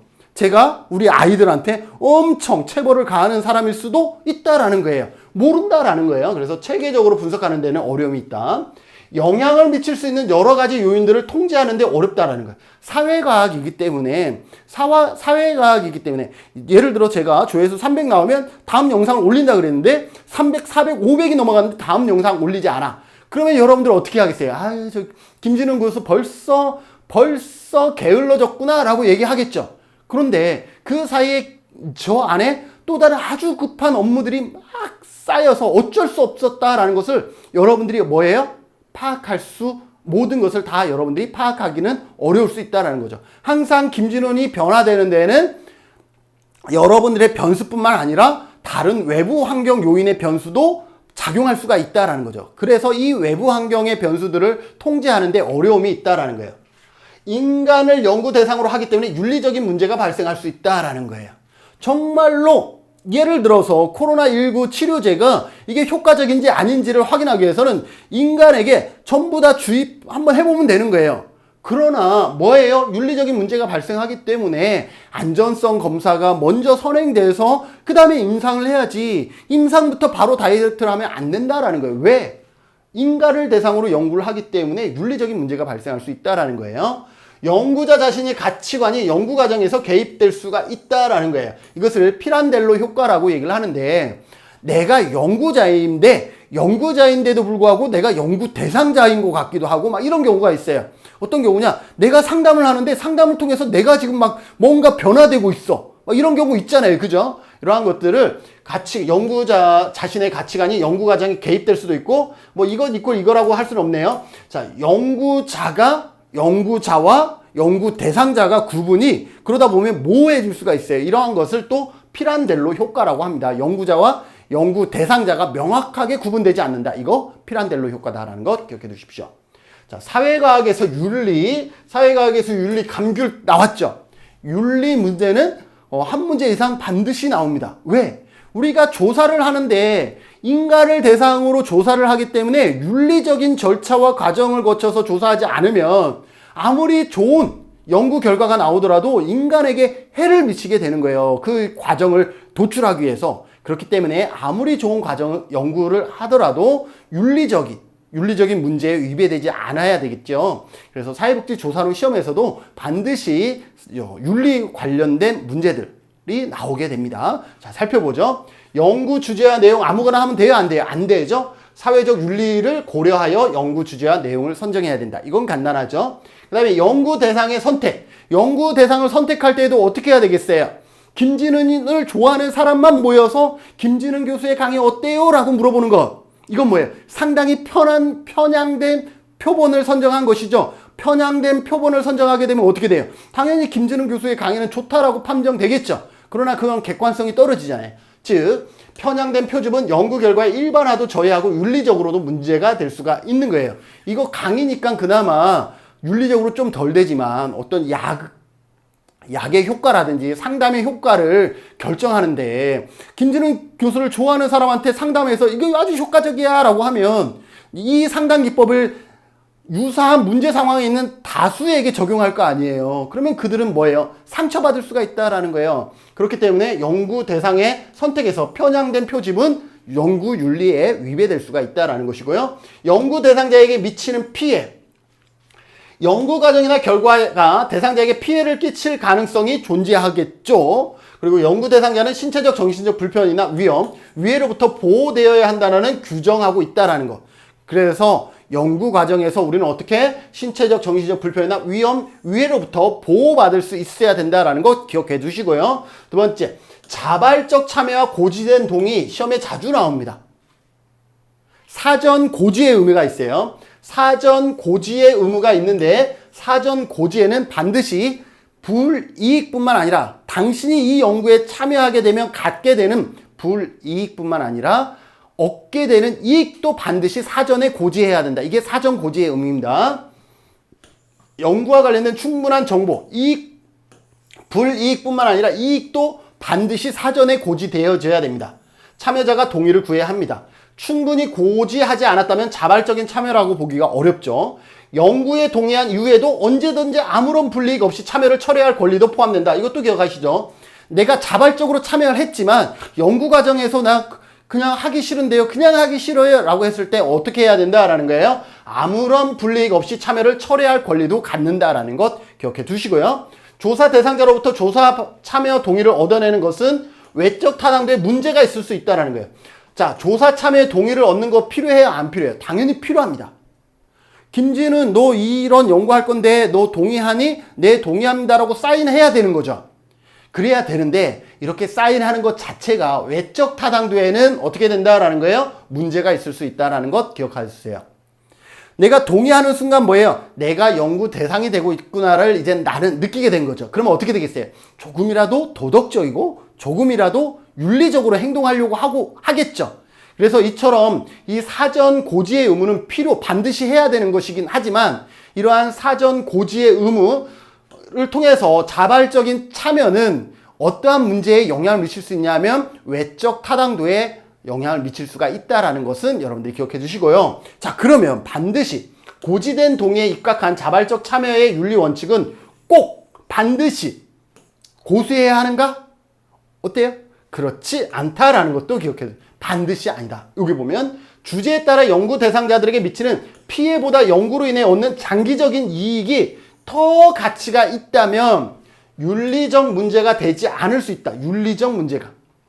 예를 들어서 교통량 조사 있잖아요. 여러분들 지역에 차량을 확장하거나 없는 도로를 개설할 때 교통량 조사들을 보통 하거든요. 그런데 교통량 조사할 때 내가 그 앞으로 지나갈 때 나를 하라고 내가 동의한 적이 없어요. 그런데 그분들은 뭐예요?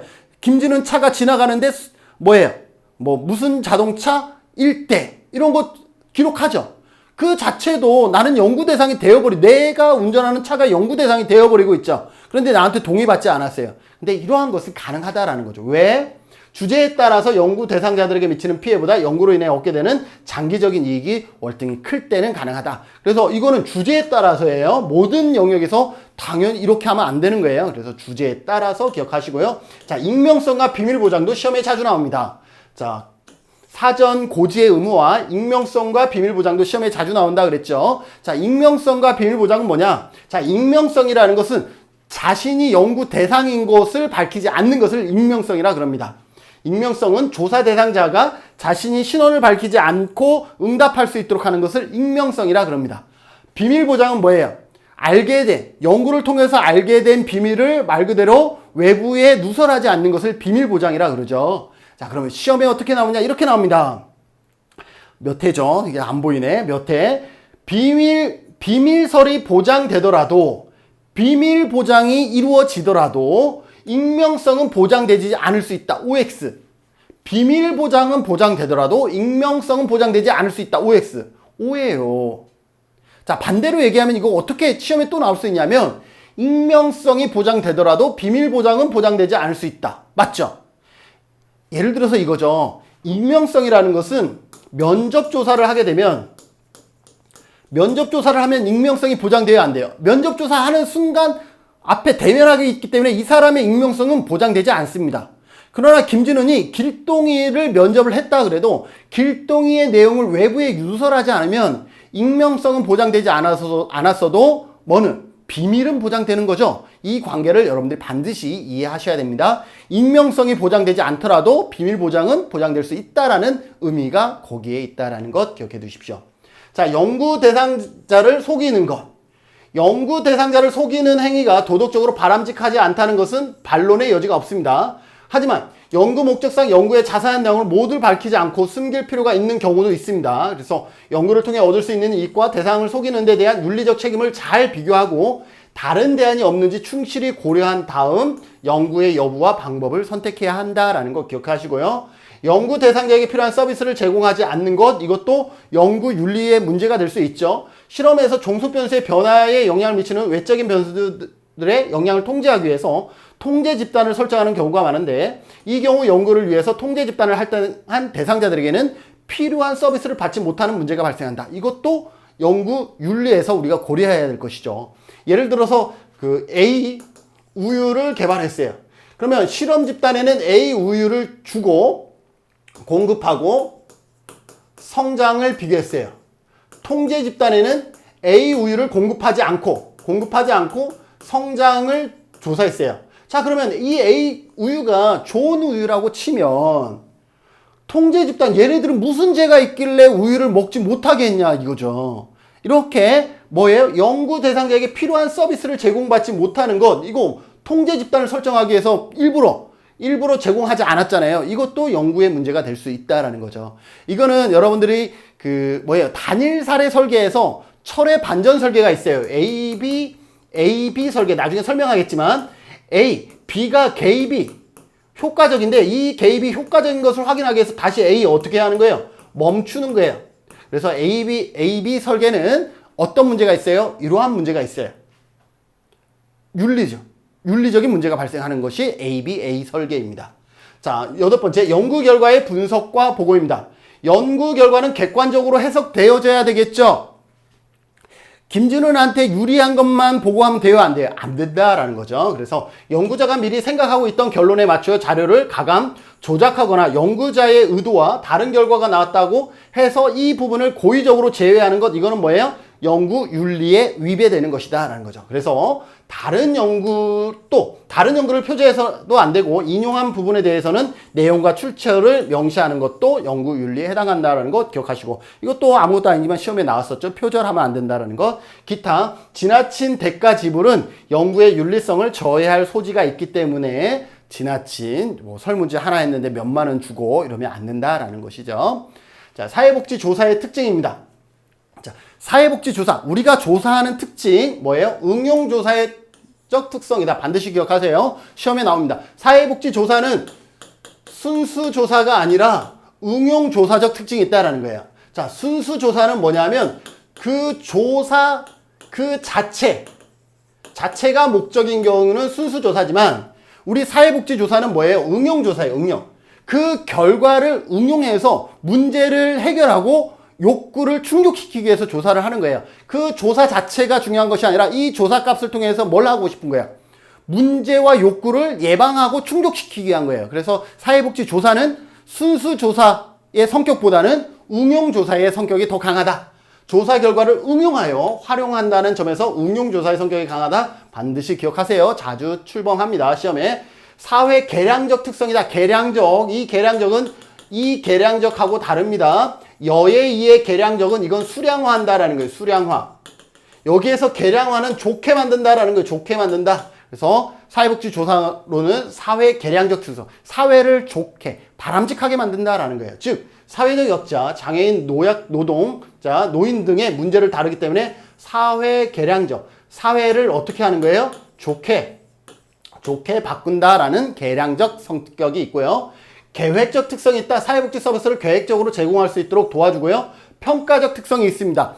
사회복지 조사는 무엇을 통해서 평가에 반영할 수가 있다는 거죠. 사회복지 서비스의 효과성, 효율성을 평가하기 위한 조사 도구로서 사회복지 조사론이 활용될 수도 있다.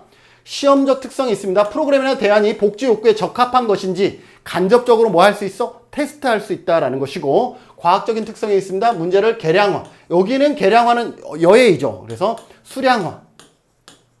수량화하고 객관적, 통계적으로 검증할 수 있어 과학적 연구를 지향한다라는 것입니다.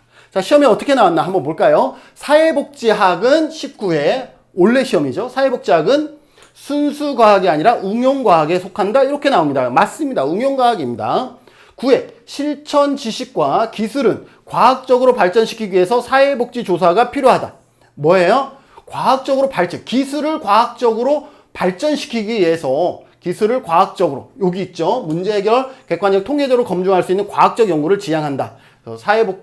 실천 지식 과학과 기술을 과학적으로 발전시킨다. 과학적으로 발전시킨다. 그래서 이론을 만들어낼 수도 있고요. 이러한 특징들이 있습니다. 사회복지 조사는 사회복지 서비스의 효과성, 효율성을 어떻게 하기 위한 평가하기 위한 도구로도 활용된다. 이론을 도출해낼 수도 있고요. 이거는 이론을 도출해낼 수도 있는 것이고 또 평가로서 활용될 수도 있다. 그리고 응용조사로서의 성격을 갖는다라는 것을 이러한 지문을 통해서 여러분들이 답을 찾아 나가셔야 되겠습니다. 자, 그럼에도 불구하고 사회복지조사의 한계가 있습니다. 한계 뭐예요? 경험적 인식의 제한성입니다. 사회복지조사는 경험적으로 인식된 내용만 포함하는데 인간의 경험적 인식의 범위는 한계가 있다라는 거죠. 우리가 뭐 조사를 한다 그래도 우리가 생각할 수 있는 범위 내에서 조사를 하게 되는 거잖아요. 근데 우리가 생각할 수 있는 것은 경험하면은 생각하지만 경험하지 않은 것을 생각하기가 쉽지 않아요. 그래서 경험적 인식의 제한성이 있고요. 시간적, 지리적, 비용적 제한성이 있습니다. 인간이기 때문에 무한정 시간을 들일 수가 없고 지리적으로 아주 광범위한 지역을 다 조사하기가 어렵고 돈이 많이 들어가기 때문에 전체적인 조사가 어려울 수가 있다라는 것이죠. 그리고 개인의 가치와 선호도 연구에 반영될 수 있다라는 한계가 있다라는 거예요. 사회복지학은 가치 개입적 학문이므로 조사자의 개인적 가치가 조사 과정에 개입될 가능성이 있습니다. 그리고 아무리 좋은 연구라 그래도 정치, 문화적, 사회적 요인에 따른 제한성이 있습니다. 김준은이 뭔가 얘기하고 싶은데 그럼에도 불구하고 논리의 타당성보다는 사회적 사상과 이념, 정치적인 통제, 문화적인 요인에 따라서 수용과 거부될 수가 있다라는 사회복지 조사의 한계가 있다라는 것입니다. 자, 이제 다시 조사 목적에 따른 유형까지 넘어옵니다. 조사 목적에 따른 조사 유형입니다. 자, 감귤이 보이죠? 시험에 자주 나온다라는 거죠. 자, 탐색적 조사, 기술적, 설명적 조사 시험에 자주 나옵니다. 봅시다. 탐색적 조사는요, 다른 말로 예비조사입니다. 사전조사 아닙니다. 사전조사와 예비조사는 다릅니다. 기억하세요. 예비조사는 예비, 정탐입니다. 정탐. 정탐꾼을 우리 적에게 보낼 때 어때요? 상대방을 우리가 잘 모를 때에 정탐꾼을 보내잖아요. 그래서 탐색적 조사는 정탐조사, 예비조사의 성격이 있다. 그러니 즉 기존에 연구되지 않았던, 잘 모르는, 그래서 정탐꾼을 보내는 거예요. 그래서 탐색적 조사는 기존에 연구되지 않았던, 반드시 기억하시고요. 연구 문제에 대한 사전 지식이 부족한 경우, 연구 문제나 연구 가설을 수립하기 위해서 실시합니다. 자, 사전 지식이 부족하기 때문에 쓸 수 있는 방법은 뭐냐? 문헌조사. 우리가 기존에 다른 연구들을 참조하거나 책들을 많이 살펴보는 것, 경험자 조사. 전문가에게 물어보는 거죠. 이럴 때는 어떻게 하는 게 맞죠? 라고 조사 분야에 대한 경험이나 전문적 지식을 가지고 있는 사람부터 사전에 예비조사의 차원으로 이렇게 물어보는 거죠. 저희도 뭐 도에서 이러한 연구들을 할 때 그 연구 자문을 많이 해요. 그러면 연구 자문을 오면 저 같은 경우는 어떤 표집의 대상이라든지 연구의 그 모집단이라든지 아니면 표본 설정에서 뭐 초등학생을 하면 좋지 않을까요? 뭐 부모님만 하는 것이 아니라 초등학생도 이제는 설문이 가능하니까 부모의 동의를 구해서 초등학생도 하면 되지 않을까요? 이러한 것들을 얘기를 해줘요. 그렇기 때문에 경험자 조사, 전문가 의견들을 제시해 주는 것, 이것은 뭐예요? 탐색적 조사. 왜? 그분은 그 어떻게 조사할지에 대해서 잘 몰랐기 때문에 저를 찾아온 거잖아요. 그러면 전문가로서 그런 얘기들을 해주는 거죠. 그리고 특례 분석 조사입니다. 이거는 직접적으로 그 연구가 아니라 그와 유사한 패턴을 가지고 있거나 상황적 상황에 있는 사람들을 조사를 해보는 거죠. 본 조사의 상황과 유사한 상황을 찾아서 분석함으로써 자기가 연구하고 싶은 현 상황에 논리적으로 유추하는 분석, 이거를 특례 조사라 그럽니다. 그래서 탐색적 조사하면 반드시 기억하는 건 몰라요? 뭐예요? 잘 몰랐을 때, 사전 지식이 부족했을 때, 기존에 연구되지 않았을 때 어떻게 해요? 문헌조사, 경험자 조사, 특례 조사를 통해서 이루어지는 것, 그래서 예비조사 성격이 있다. 기억해 두시고요. 두 번째, 기술적 조사입니다. 기술적 조사는 빈도나 백분율, 현상의 모양을 분포, 크기, 비율, 단순 통계적인 것에 대한 조사입니다. 그래서 발생 빈도나 비율, 그래서 빈도나 백분율을 파악할 때 사용한다. 빈도나 백분율. 관련 변수 간의 상관관계를 봅니다. 인과관계 아니에요. 인과관계 아니라 상관관계까지. 즉 정적 상관이냐 북적 상관이냐만을 보게 되고 분석 방법은 상관 분석을 실시하게 됩니다. 반면에 설명적 조사는 설명이라는 것은 인과관계를 얘기합니다. 인과관계. 설명하면 인과관계를 기억하시면 됩니다. 설명적 조사는 뭐냐? 인과관계를 규명하거나 미래 사실에 대한 미리 예측하는 것. 예측하는 것은 뭐예요? 원인과 결과의 관계를 알고 있을 때 예측이 가능하잖아요. 그래서 예측이라는 것은 뭐예요? 인과관계라는 것이고, 인과관계라는 것은 설명적 조사에 해당한다라는 거 기억해 두십시오. 사회복지 실천에 있어서 문제의 원인을 파악하고, 문제의 원인을 파악한다. 원인과 결과죠. 개입 활동의 효과적인지 파악하기 위한 것이고요. 특정 변수에 영향을 미치는 것도 이건 뭐예요? 어떤 독립 변수가 영향을 미치는 거잖아요. 그래서 영향을 미치는, 뭐뭐에 미치는 영향 하면은 이거는 인과관계를 보는 겁니다. 인과관계를 우리가 통계적으로 분석하는 방법은요, 회귀 분석을 사용하게 됩니다. 회귀 분석을 실시한다. 요거까지는 안 나오겠지만 그래도 인과관계 하면 회귀 분석 기억하시고, 기술적 조사는 뭐예요? 빈도와 백분율, 상관관계까지 본다라는 거 기억해 두십시오. 18회 시험에서는요, 탐색적 조사는 선행 자료가 부족한 주제에 연구하는 경우에 실시한다. 맞죠? 그 다음에 9회 설명적 조사는 변수 간의 인과관계를 규명하는 조사이다.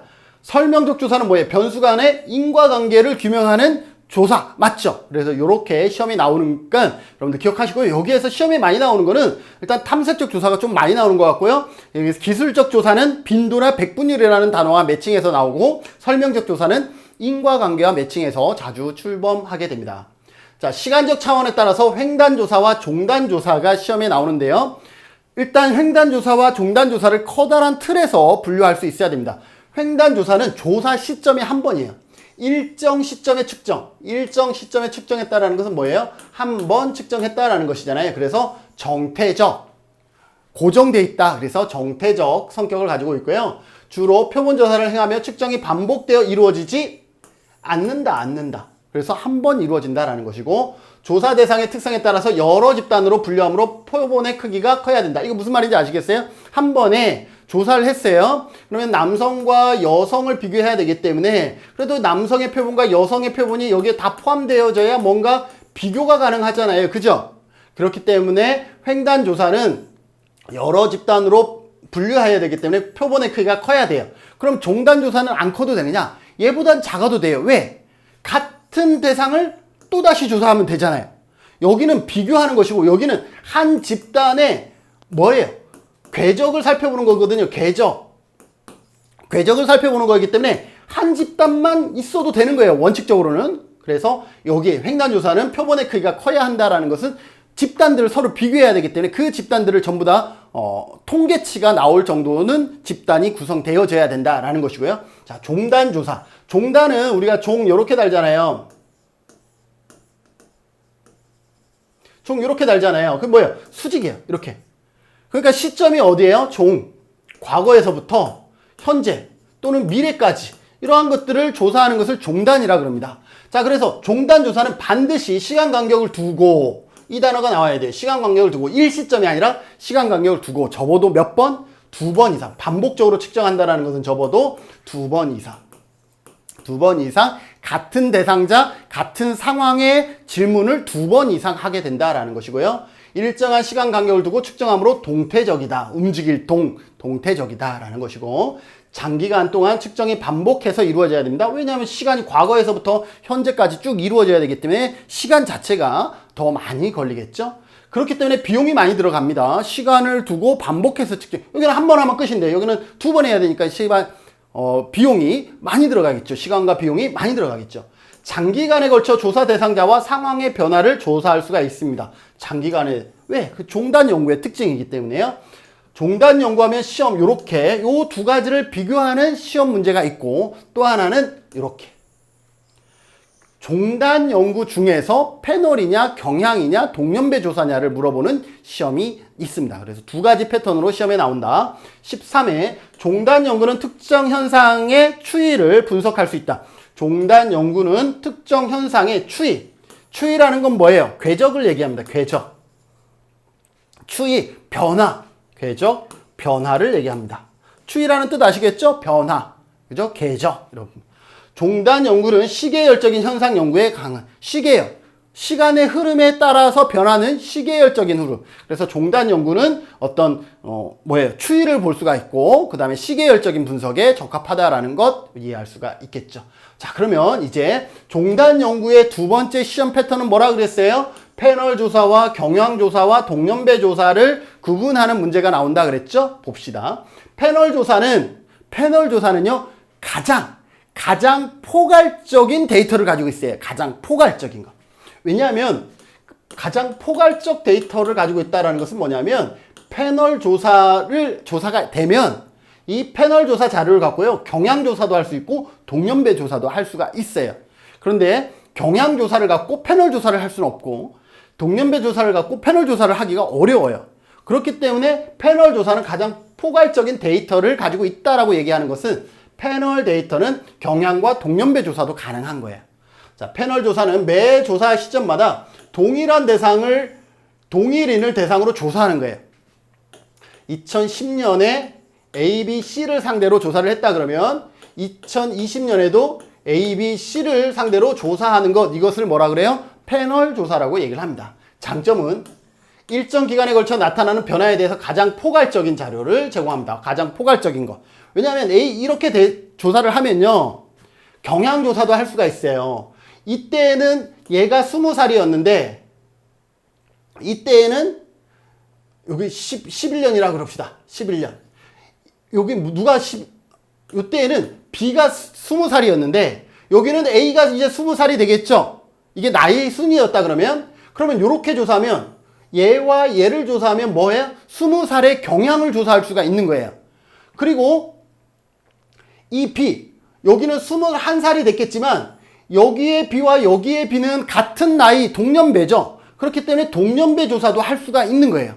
이처럼 패널 데이터는 가장 포괄적인 자료를 확보하고 있다는 거. 왜? 동일 대상을 추적해서 조사를 하기 때문에 그러한 효과가 발생합니다. 세 가지 종단 조사 중 가장 정확하고 신뢰할 만한 조사다. 가장 포괄적이고 왜 정확하고 신뢰하냐? 이거는 동일한 사람의 변화를 봤기 때문에 가장 신뢰할 만하다라는 것이죠. 단점은 비용이 많이 들어갑니다. 왜? A, B, C들을 계속 추적해야 돼요. 그렇기 때문에 그 사람이 이사 가면 이사 어디 갔는지도 확인해야 되고, 이 사람이 서울에 갔으면 서울까지 가서 설문 받아야 되잖아요. 그죠? 동일한 사람에게 데이터를 받으려면 서울까지 가야 돼요. 그러다 보니 비용과 시간이 많이 들어갑니다. 종단 조사자들 중에 가장 수행하기가 어렵습니다. 종단 조사 중에 패널, 경향, 동년배 중에 가장 수행하기가 어렵습니다. 서울까지 가야 되니까 어려워요. 비용도 많이 들 뿐더러 수행하기도 어렵습니다. 시간이 지나면 조사 대상이 중도에 탈락하는 문제가 발생합니다. A, B, C 중에 C가 유학을 가버렸어요. 그러면 C, 우리가 미국까지 가서 할 건 아니잖아요. 그죠? 그러면 C는 어떻게 되는 거예요? 대상자 상실이 되는 거예요. 대상자 상실. 그러면 처음에는 3명으로 조사가 이루어졌지만 나중에는 2명으로 대상자가 줄어드는 이러한 단점들이 생긴다라는 것이죠. 자, 경향조사는 뭐냐? 추세, 트렌드예요. 트렌드. 예를 들어서 가장 이런 거 있죠. 대학 신입생의 인식조사. 예를 들어서 작년이 2020년, 올해가 2021년이죠. 작년에 몇 년생이 작년에 2001년생이 신입생이라고 합시다. 그러면 올해는 몇 년? 2002년이 신입생이겠죠. 자, 신입생 경향을 조사하려고 했더니 2001년에 태어난 사람과 2002년에 태어난 사람이 각각 그 해의 신입생이죠. 얘와 얘 같은 사람이 될 수 있나요? 없나요? 당연히 안 되죠. 그런데 뭐는 같아요? 신입생이라는 것은 같죠. 신입생이라는 경향은 같죠. 그래서 시간이 흐름에 따라 나타나는 일반적인 대상 집단의 경향, 신입생이라는 경향, 트렌드를 조사하는 것이다. 당연히 대상이 다를 수밖에 없죠. 그래서 대학 신입생의 인식조사. 그래서 패널은 같은 대상이지만 경향은 같은 경향을 가지고 있으면 돼요. 동년배는 뭐냐면 같은 경향도 될 수가 있지만 같은 동년배, 같은 동류 집단이면 돼요. 동류 집단. 여기는 경향이지만 동류 집단이라고는 얘기할 수 없죠. 근데 여기는 동류 집단이에요. 예를 들어서 58년 개띠의 삶의 만족도 조사하면 10년 전에 2010년에 58년 개띠를 조사하고 2020년에 또 58년 개띠를 조사하는 거예요. 그런데 이때 58년 개띠 100명과 이때 58년 개띠 100명은 서로 달라도 되는 거예요. 서로 같다 그러면 이거는 패널 조사가 되겠지만 그러려면 이러한 단점들이 있기 때문에 이 단점들을 피하기 위해서 그냥 586 개띠 100명이면 되는 거예요. 그것을 뭐라 그래요? 동년배 조사, 다른 말로 코호트 조사라고도 얘기를 합니다. 코호트 조사. 코호트가 무슨 말이냐? 동류라는 뜻이에요. 동류. 그래서 동년배 조사, 동류 조사, 코호트 조사 전부 다 같다. 기억하시고요. 시간의 변화에 따른 특정 동류 집단, 동년배 집단의 변화를 조사하는 것이다. 라는 거 기억해 두십시오. 자, 16회 때 패널 조사는 조사 대상자의 상실로 변화를 확인하기 어려울 수 있다. 맞죠? 중도에 탈락하는 문제가 생긴다. 18회 때 조사 대상자의 추적과 관리 때문에 가장 많은 비용이 드는 건 뭐라 그랬어요? 가장 많이 비용, 시간이 드는 것은 패널 조사라 그랬죠? 그래서 패널 조사, 패널 연구다라고 보시면 되겠습니다. 이러한 특징들 여러분들 기억하시고요. 용도에 따른 순수조사냐 응용조사냐는 이미 했죠. 우리 사회과학은 순수조사예요, 응용조사예요? 응용조사에 가깝다 그랬죠. 순수조사는 순수하게 사회적 현상에 대한 지식이나 이해, 기술 그 자체만 목적으로, 연구 자체가 목적인 경우를 순수조사라 그러고, 응용조사는 조사 결과를 직간접적으로 사회 현상에 응용함으로써 문제 해결이나 개선을 위해서 수행하는 조사. 우리 사회복지조사는 왜 해요? 욕구조사나 평가조사를 통해서 그 욕구를 충족시키고 문제를 해결하기 위해서 조사를 하죠. 그래서 우리 사회복지조사는 순수조사가 아니라 응용조사에 가깝다라고 보시면 되고, 요거는 그냥 한번 살펴보시면 되겠습니다. 자, 조사 대상의 범위에 따라서 전수조사와 표본조사, 단일 대상 조사가 있습니다. 단일 사례 연구는 나중에 한 번 더 할 건데요. 전수조사는 모집단, 우리가 연구하고 싶은 전체 집단을 모집단이라 그래요. 모집단. 전체 집단을 어머니모 모집단이라 그래요. 그런데 이 모집단이 엄청 큰 경우들이 많아요. 우리나라의 장애인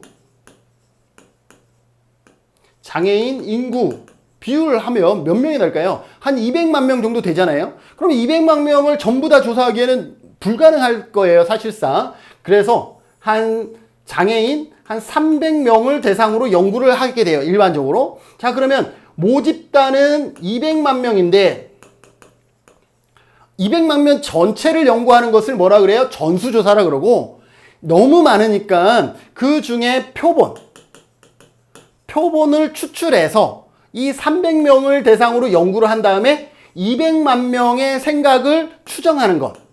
이것을 뭐라 그래요? 표본을 통해서 연구를 했기 때문에 표본조사라 그럽니다. 표본조사. 샘플. 여러분들이 화장품 살 때 샘플 먼저 발라보고 좋으면 하잖아요. 마찬가지 300명도 이 연구에 대해서 샘플이 되는 거죠. 나머지 사람들의 생각을 대변해주는 샘플이 되는 거예요. 그래서 표본조사라 그럽니다. 모집단의 일부만을 추출하여 조사한 후 모집단 전체를 추정하는 것. 표본조사의 목적은 뭐예요? 모집단 전체를 추정하는 게 목적입니다. 표본의 생각을 확인하고 싶어서 한가? 절대 아니에요. 그것을 통해서 모집단을 추정하기 위해서 연구를 한 거죠. 표본조사의 경우에도 알고자 하는 것은 표본의 특성이 아니라, 기억하세요? 모집단 전체의 특성이다라는 것이고, 서베이 조사는 표본에 대해서 설문조사하는 것을 의미합니다. 서베이 많이 하죠? 서베이 조사는 표본에 대해서, 일반적으로 표본에 대해서 설문조사를 하는 거예요. 설문조사 어떻게 해요? 방법은 설문지를 통해서 할 수도 있고요. 우편 설문조사를 할 수 있고요. 이렇게 많이 할 수 있어요. 방법은 다양합니다. 어쨌든 서베이 조사는 표본에 대하여 설문조사를 실시하는 것을 서베이 조사라고 한다라고 기억하시고요. 단일 대상 조사는 한 사람을 연구하거나 한 집단, 한 가족, 이렇게 누구를 위한 것이 아니라, 모집단이 아니라 한 사람, 한 가족, 한 집단, 이렇게 그 집단을 위해서 연구를 하는 경우를 단일 사례라 그래요. 이것을 일반화하려고 하는 모집단이 따로 있는 경우가 아닌 경우. 그래서 한 개인, 한 가족도 단일 사례 조사 대상이 될 수 있다는 거예요. 또는 한 소집단도 단일 대상 조사가 될 수 있다는 것. 그래서 전수조사와 표본조사처럼 일반화가 목적이 아닌 경우 일반적으로 단일 사례 연구, 단일 대상 조사라고 할 수가 있습니다. 기억해 두시고요. 양적 조사와 질적 조사는, 양적 조사는 일반적으로 연역적 방법을 통해서 이루어진 것을 양적 조사라고 그러고, 질적 조사는 귀납적 방법을 통해서 이루어진 것을 일반적으로 질적 조사라고 합니다. 근데 그 이유는 뭐냐면, 연역적 방법은 계량화하는 거예요. 즉 계량화로 표현될 수 있는 조사를 뭐라 그래요? 양적 조사라 그러고, 계량화되지 않는 조사를, 즉 행위자의 언어나 행동, 사회 환경적 요인, 심층 면적, 참여 관찰 등은 수량화할 수가 없는 거죠. 이처럼 계량화 안 되는 연구를 질적 조사라고 보시면 되겠습니다. 계량화를 통해서 이루어지는 연구 양적 조사. 계량화가 아닌 어떤 상황적인 맥락을 중심으로 이루어지는 연구 질적 조사. 이렇게 보시면 되겠습니다. 다음 조사의 절차입니다. 조사의 절차도 시험에 그래도 자주 언급이 되는데 의외로 정답률이 낮아요. 그래서 여러분들에게 정답률을 높일 수 있는 팁을 가르쳐 드리겠습니다. 아무것도 아니지만 여기 보면 주제, 문제, 선행연구, 가설 설정, 조사 설계, 자료 수집 이렇게 넘어갑니다. 근데 이 단계들을 여러분들이 이 순서만 알아도 정답을 맞출 수 있는 경우가 너무 많은데 이 순서를 여러분들이 못 외워요. 그래서 암기합시다. 주문이 어떻게 해야 돼? 우리 항상 주문을 해야 뭔가 할 거 아니에요. 그래서 주문이 선행되어야 가설을 설정하고 조사 설계가 이루어진다. 이렇게 외우세요.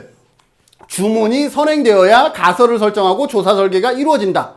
조사 설계 이후에는 자료 수집과 요기는 어렵지가 않아요. 조사 설계한 다음에 그 다음에 수집하고 그저 보고서 작성하는 거야 뭐 어렵겠어요? 어렵지 않잖아요. 근데 이 앞에가 시험에 자주 나와요. 주문이 선행되어져야 가설을 설정하고 조사 설계가 이루어진다. 반드시 기억하세요. 자, 주가 뭐예요? 주제를 먼저 하고요. 그 다음에 문제를 설정하고 그 다음에 선행연구. 선행연구라는 것은 다른 말로 이론이라고 보시면 돼요. 이론. 그 다음에 가설을 설정하고 조사 설계가 이루어진다. 이렇게 보시면 되겠습니다. 아셨죠? 자, 그러면 봅시다. 주제 선정 문제를 인식하고 특정한 현상이 존재하는지를 확인하는 과정으로 문제 형성은 연구 대상의 문제를 보다 구체적이고 체계적으로 표현하여 가설로 발전시킬 수 있도록 문제화하는 것을 문제. 선행연구 고찰은 예비조사의 성격이 있다 그랬죠. 탐색적 조사. 탐색적 조사, 기술적 조사, 설명적 조사 벌써 까먹은 건 아니죠. 그중에 탐색적 조사, 예비조사의 성격이 있다. 가설 형성, 선정된 조사를 실질적으로 검증 가능하도록 구체화하는 것. 검증 가능.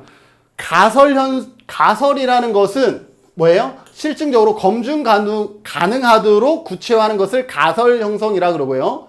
조사 설계는 이걸 전부 다 조사 설계라 그래요. 어떻게 표집할 것인지, 얼마나 표집할 것인지, 어떻게 자료를 수집할 것인지, 표집 방법은 뭔지, 이러한 것들. 그 다음에 척도는 뭘 사용할 것인지, 이 전체가 조사 설계예요. 표집 방법, 표본의 크기, 자료 수집 방법, 조사 도구, 설문지, 조사 기간 등을 구체적으로 조사 계획을 수립하는 것을 조사 설계라 그럽니다. 자료 수집은 질적 연구 방법과 양적 연구 방법을 다 쓰는 것이죠. 그래서 서베이라는 양적 연구 방법을 할 것이고 질적 연구 방법인 포커스 그룹 인터뷰라든지 명목 집단 기법이라든지 이러한 방법들을 쓰는 것이죠. 이때 조사자가 직접 수집한 자료를 1차 자료라 그러고요. 내가 면접을 했든 설문지를 했든 내가 내 연구를 위해서 자료를 직접 수집한 것을 1차 자료라 그러고 이미 다른 사람이 자료를 내가 가지고 와서 활용하는 경우는 2차 자료라 그럽니다. 예를 들어서 신문을 분석한다. 신문은 기자가 쓴 거고 나는 갖고 와서 분석하는 거죠. 그래서 이거는 2차 자료예요. 문헌 연구도 문헌 연구도 할 수 있는데 문헌 연구도 저자가 썼고 나는 분석을 하고 있기 때문에 나의 연구에서 문헌 연구는 2차 자료 분석에 해당됩니다. 그리고 사회 지표도 사회 지표를 위해서 통계청 직원이 사회 지표를 개발했다 그러면 나는 그것을 갖고 와서 내가 쓰고 있기 때문에 나는 2차 자료가 되는 거예요. 이처럼 직접 자기가 조사한 것을 활용하는 것을 1차 자료라 그러고 다른 주체가 수집한 2차 자료를 분석하는 것을 2차 자료라고 얘기를 합니다. 자료 분석과 해석도 할 수가 있는 것이죠. 그 다음에 맨 마지막엔 보고서 작성입니다. 그래서 여기에서는 어렵지 않아요. 이 설명은 그냥 몰라도 돼요. 근데 순서는 알아야 된다.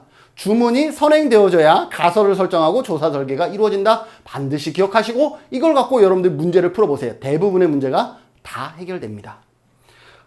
12회 때 연구 문제 설정은 가설 설정과 조사 설계의 전 단계이다. 연구 문제의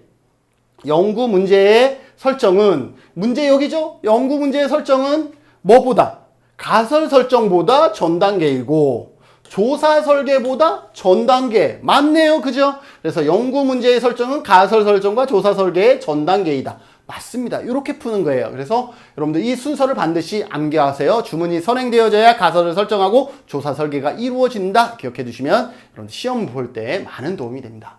분석단위 시험에 자주 나오진 않지만 그래도 아주 가끔 나옵니다. 분석을 위해서 자료를 수집하는 단위인데 개인은 여러분들 이거 좀 사람들이 좀 헷갈려 하는데요. 분석단위는 종단 연구 종속 변수의 값을 비교하는 대상이 뭐냐에 따라서 그게 개인이면 분석 단위는 개인이고요. 그게 집단이면 분석 단위는 집단이 되는 거예요. 자, 봅시다. 개인은 연구 대상이 개인적 소상이나 지역사회 주민의 욕구를 조사하는 경우 분석 단위는 개인이다. 여자들은 남자보다 TV를 더 많이 본다. 자, TV를 더 많이 보는 것이 뭐예요? 집단, 여자 집단, 남자 집단이 아니라 여자, 남자, 그냥 자죠. 여자 집단이 아니라 여자, 그냥 자예요. 그렇기 때문에 개인이 됩니다. 아이들은 어른보다 하루 평균 1시간 정도 더 많이 잔다. 더 많이 자는 것이 누구예요? 아이, 어른. 아이냐 어른이냐 개인이에요. 개인. 그래서 이런 경우 집단이라고 착각할 수 있는데 개인에 해당됩니다. 자, 집단은 이런 거 봐봐요. 부부, 또래, 동아리, 읍면동, 시도, 국가 등입니다. 20대 부부와 40대 부부 사이에는 결혼 만족도의 차이. 결혼 만족도는 누구를 볼 거예요? 20대 부부와 40대 부부를 볼 거죠. 이거는 부부를 보는 거죠. 부부를 보는 거잖아요. 그죠? 그렇기 때문에 이거는 뭐예요? 이거는 집단이 되는 거예요. 공식적 사회조직도 뭐예요? 지역사회복지관, 시설, 학교, 교회나 시민단체들이 공식적 사회조직인데 가형복지관과 나형복지관의 서비스 종류의 비교. 서비스 종류 누구를 비교할 거예요? 가형복지관과 나형복지관 비교할 거죠. 가형복지관은 공식적 사회조직에 해당됩니다. 대학별로 취업률의 차이가 있다. 자, 취업률의 차이가 있는데 누구를 볼 거예요? 대학별로 볼 겁니다. 여기 별이 중요하죠. 대학별로 볼 거예요. 그렇기 때문에 공식적 사회조직입니다. 대학별이라는 것은 뭐 어느 대, A대, B대를 보겠다는 거잖아요. 그렇기 때문에 공식적 사회조직이 돼요. 사회적 가공물도 자, 신문이나 사설, 도서, 그림, 대중음악, 인터넷 등 사회적 존재에 의해서 가공된 행위나 결과물을 분석하는 거죠. 신문사별, 지적장애 관련 보도 분석. 이렇게 하면 자, 지적장애 관련 보도를 분석할 거예요. 근데 누구를 분석할 거예요? 신문사, 별 했으니까 뭐예요? 집단이긴 집단인데 신문사니까 사회적 과곡물에 해당하네요. 이렇게 선택을 하셔야 됩니다. 자, 시험 볼까요? 8회 봤더니 지역, 간 했으니까 이거 보나마나 지역, 간이죠. 간. 그러니까 지역들을 비교할 거예요. 그렇기 때문에 뭐예요? 분석 단위는 지역이 됩니다. 지역 간 재정 자립도 비교 연구. 재정 자립도를 볼 건데 누구를 볼 거예요? 지역 간 지역들을 비교할 거기 때문에 분석 단위는 지역이죠. 발달 장애인의 가족 구성원의 대처 전략의 분석 단위. 자, 대처 전략이에요. 그런데 누구예요? 가족 구성원 볼 거죠. 가족 구성원 개인 볼 거죠. 그렇기 때문에 분석 단위는 개인이다라고 보시면 되겠습니다. 여러분들 여기에 볼 때 항상 종속 변수가 누구를 비교할 것이냐를 기억하시면 되겠습니다. 자, 이제 분석 단위의 오류 마지막입니다. 생태학 오류, 개인주의, 축소, 환원주의 오류가 있는데 항상 앞에 게 뭔지예요. 생태학 오류는 전체를 연구한 다음에 집단을 연구한 다음에 해석을 개인에게 해석한 거예요. 개인에 대한 결론을 내리는 거예요. 생태는 생태를 연구한 다음에 개인에게 적용한 것이고 개인주의 오류는 개인을 연구한 다음에 집단을 그렇게 해석하는 거예요. 개인을 분석 단위로 한 연구를 어떻게 집단을 그렇다라고 해석을 하는 경우 이거는 개인주의 오류입니다. 예를 들어서 집단을 대상으로 한 조사 결과에 근거해서 개인에 대해서도 똑같을 것이라고 가정할 때 우리 종교 간 이타심의 정도를 연구를 했어요. 종교 간. 그러니까 이건 뭐예요? 연구 대상, 분석 대상은 뭐예요? 종교죠, 종교. 기독교냐, 불교냐, 이걸 본 거잖아요. 그런데 불교가 이타심이 가장 높았다라고 칩시다. 그런데 여러분들이 이거는 종교를 비교한 건데 옆에 누가 있어? 불교 다니는 친구가 있어. 그래서 이렇게 얘기했어. 야, 넌 정말 이타심이 높은 친구구나 라고 하는 건 뭐예요? 이거는 생태학적 오류다라는 거죠. 왜? 연구는 집단, 종교를 연구한 다음에 해석은 옆에 있는 친구가 불교이기 때문에 얘는 참 이타적이야 라고 해석했기 때문에 생태학적 오류가 되는 것이죠. 반대로 개인주의적 오류입니다. 개인이 연구 대상이었는데 그 개인의 종교가 기독교라서 기독교도 그렇다라고 얘기를 하는 거죠. 연구를 했는데 이 친구가 이타심이 되게 높아. 그런데 기독교였어. 그래서 얘기를 하는 거죠. 아, 기독교 다니는 친구들은 이타심이 높구나. 이렇게 얘기하는 것. 이거는 뭐예요? 이거는 개인주의 오류입니다. 개인을 연구한 다음에 마치 집단도 그럴 것이다 라고 해석하는 것, 개인주의 오류다. 기억해 주시고요. 자, 축소환원주의는 좀 다릅니다. 축소환원주의는 우리가 어떤 속성을 지나치게 단순한 것으로 축소시키는 것, 단순한 것으로 환원시키는 것, 이것을 축소환원주의다라고 보시면 되겠습니다. 예를 들어서 길동이가 있어요. 길동이가 있는데 이 친구 문제가 좀 있었어요. 여러 문제가 있었는데 사회복지학 교수님이 이렇게 얘기해요. 아, 이거는 서비스 연계의 문제입니다. 상담 교수님이 이렇게 얘기해요. 아, 이건 심리 상담이 필요한데요. 보건 쪽 교수님은 이렇게 얘기합니다. 아, 이거는요, 치료가 필요합니다. 이렇게 접근을 하는 거예요. 아니에요. 길동이는 상담도 필요하고 서비스 연계도 필요하고 치료도 필요했었는데 자기 전공 분야로 지나치게 축소시켜버리는 것, 이걸 뭐라 그래요? 축소환원주의 오류라고 얘기를 합니다. 즉 사회 현상의 원인이 다양한 것이 있을 수 있는데도 불구하고 인간과 사회에 대한 현상들의 원인으로 생각되는 개념이나 변수를 어떻게 한다? 지나치게 제한하거나 한 가지로 환원시키는 것. 지나치게 제한하거나 한 가지로 환원시키는, 그래서 단순화로 잘못 범하는 오류를 뭐라 그래요? 단순화시켰기 때문에 축소환원주의다라고 보시면 되겠습니다. 15회 시험에 이렇게 나옵니다. 생태학적 오류는 집단을 분석 단위로 한 조사 결과에 기초해서 개인에 대한 결론을 내리는 것. 자, 생태학적 오류는 뭐예요? 집단을 분석했는데 개인을 해석했다? 집단을 분석했기 때문에 이거는 생태학적 오류가 되는 것이죠. 그 다음에 환원주의 오류는 넓은 범위의 인간의 사회적 행위를 지나치게 한정된 묘수로 기착시키려는 것. 이건 뭐라 그랬어요? 축소환원주의 오류라 그랬죠? 그래서 정답은 축소환원주의 오류. 이렇게 되는 것입니다. 그래서 여러분들이 이러한 이론과 또 기출문제들을 매칭하면서 공부를 하시면 사회복지 조사론 어려울 것 같지만 어렵지 않고요. 조사론은 딱딱 떨어지는 답이 많습니다. 그래서 공부하시면 점수가 나와요. 조금 용어가 새롭기 때문에 어렵지만, 처음에 접근하기는 어렵지만 공부하면 점수가 딱 나오는 과목이 또 조사론이기 때문에 여러분들 열심히 쫓아와 주시고, 좋아요 300회 넘으면 이 강도 열심히 강의해서 여러분들에게 짜잔 하고 오픈하도록 하겠습니다.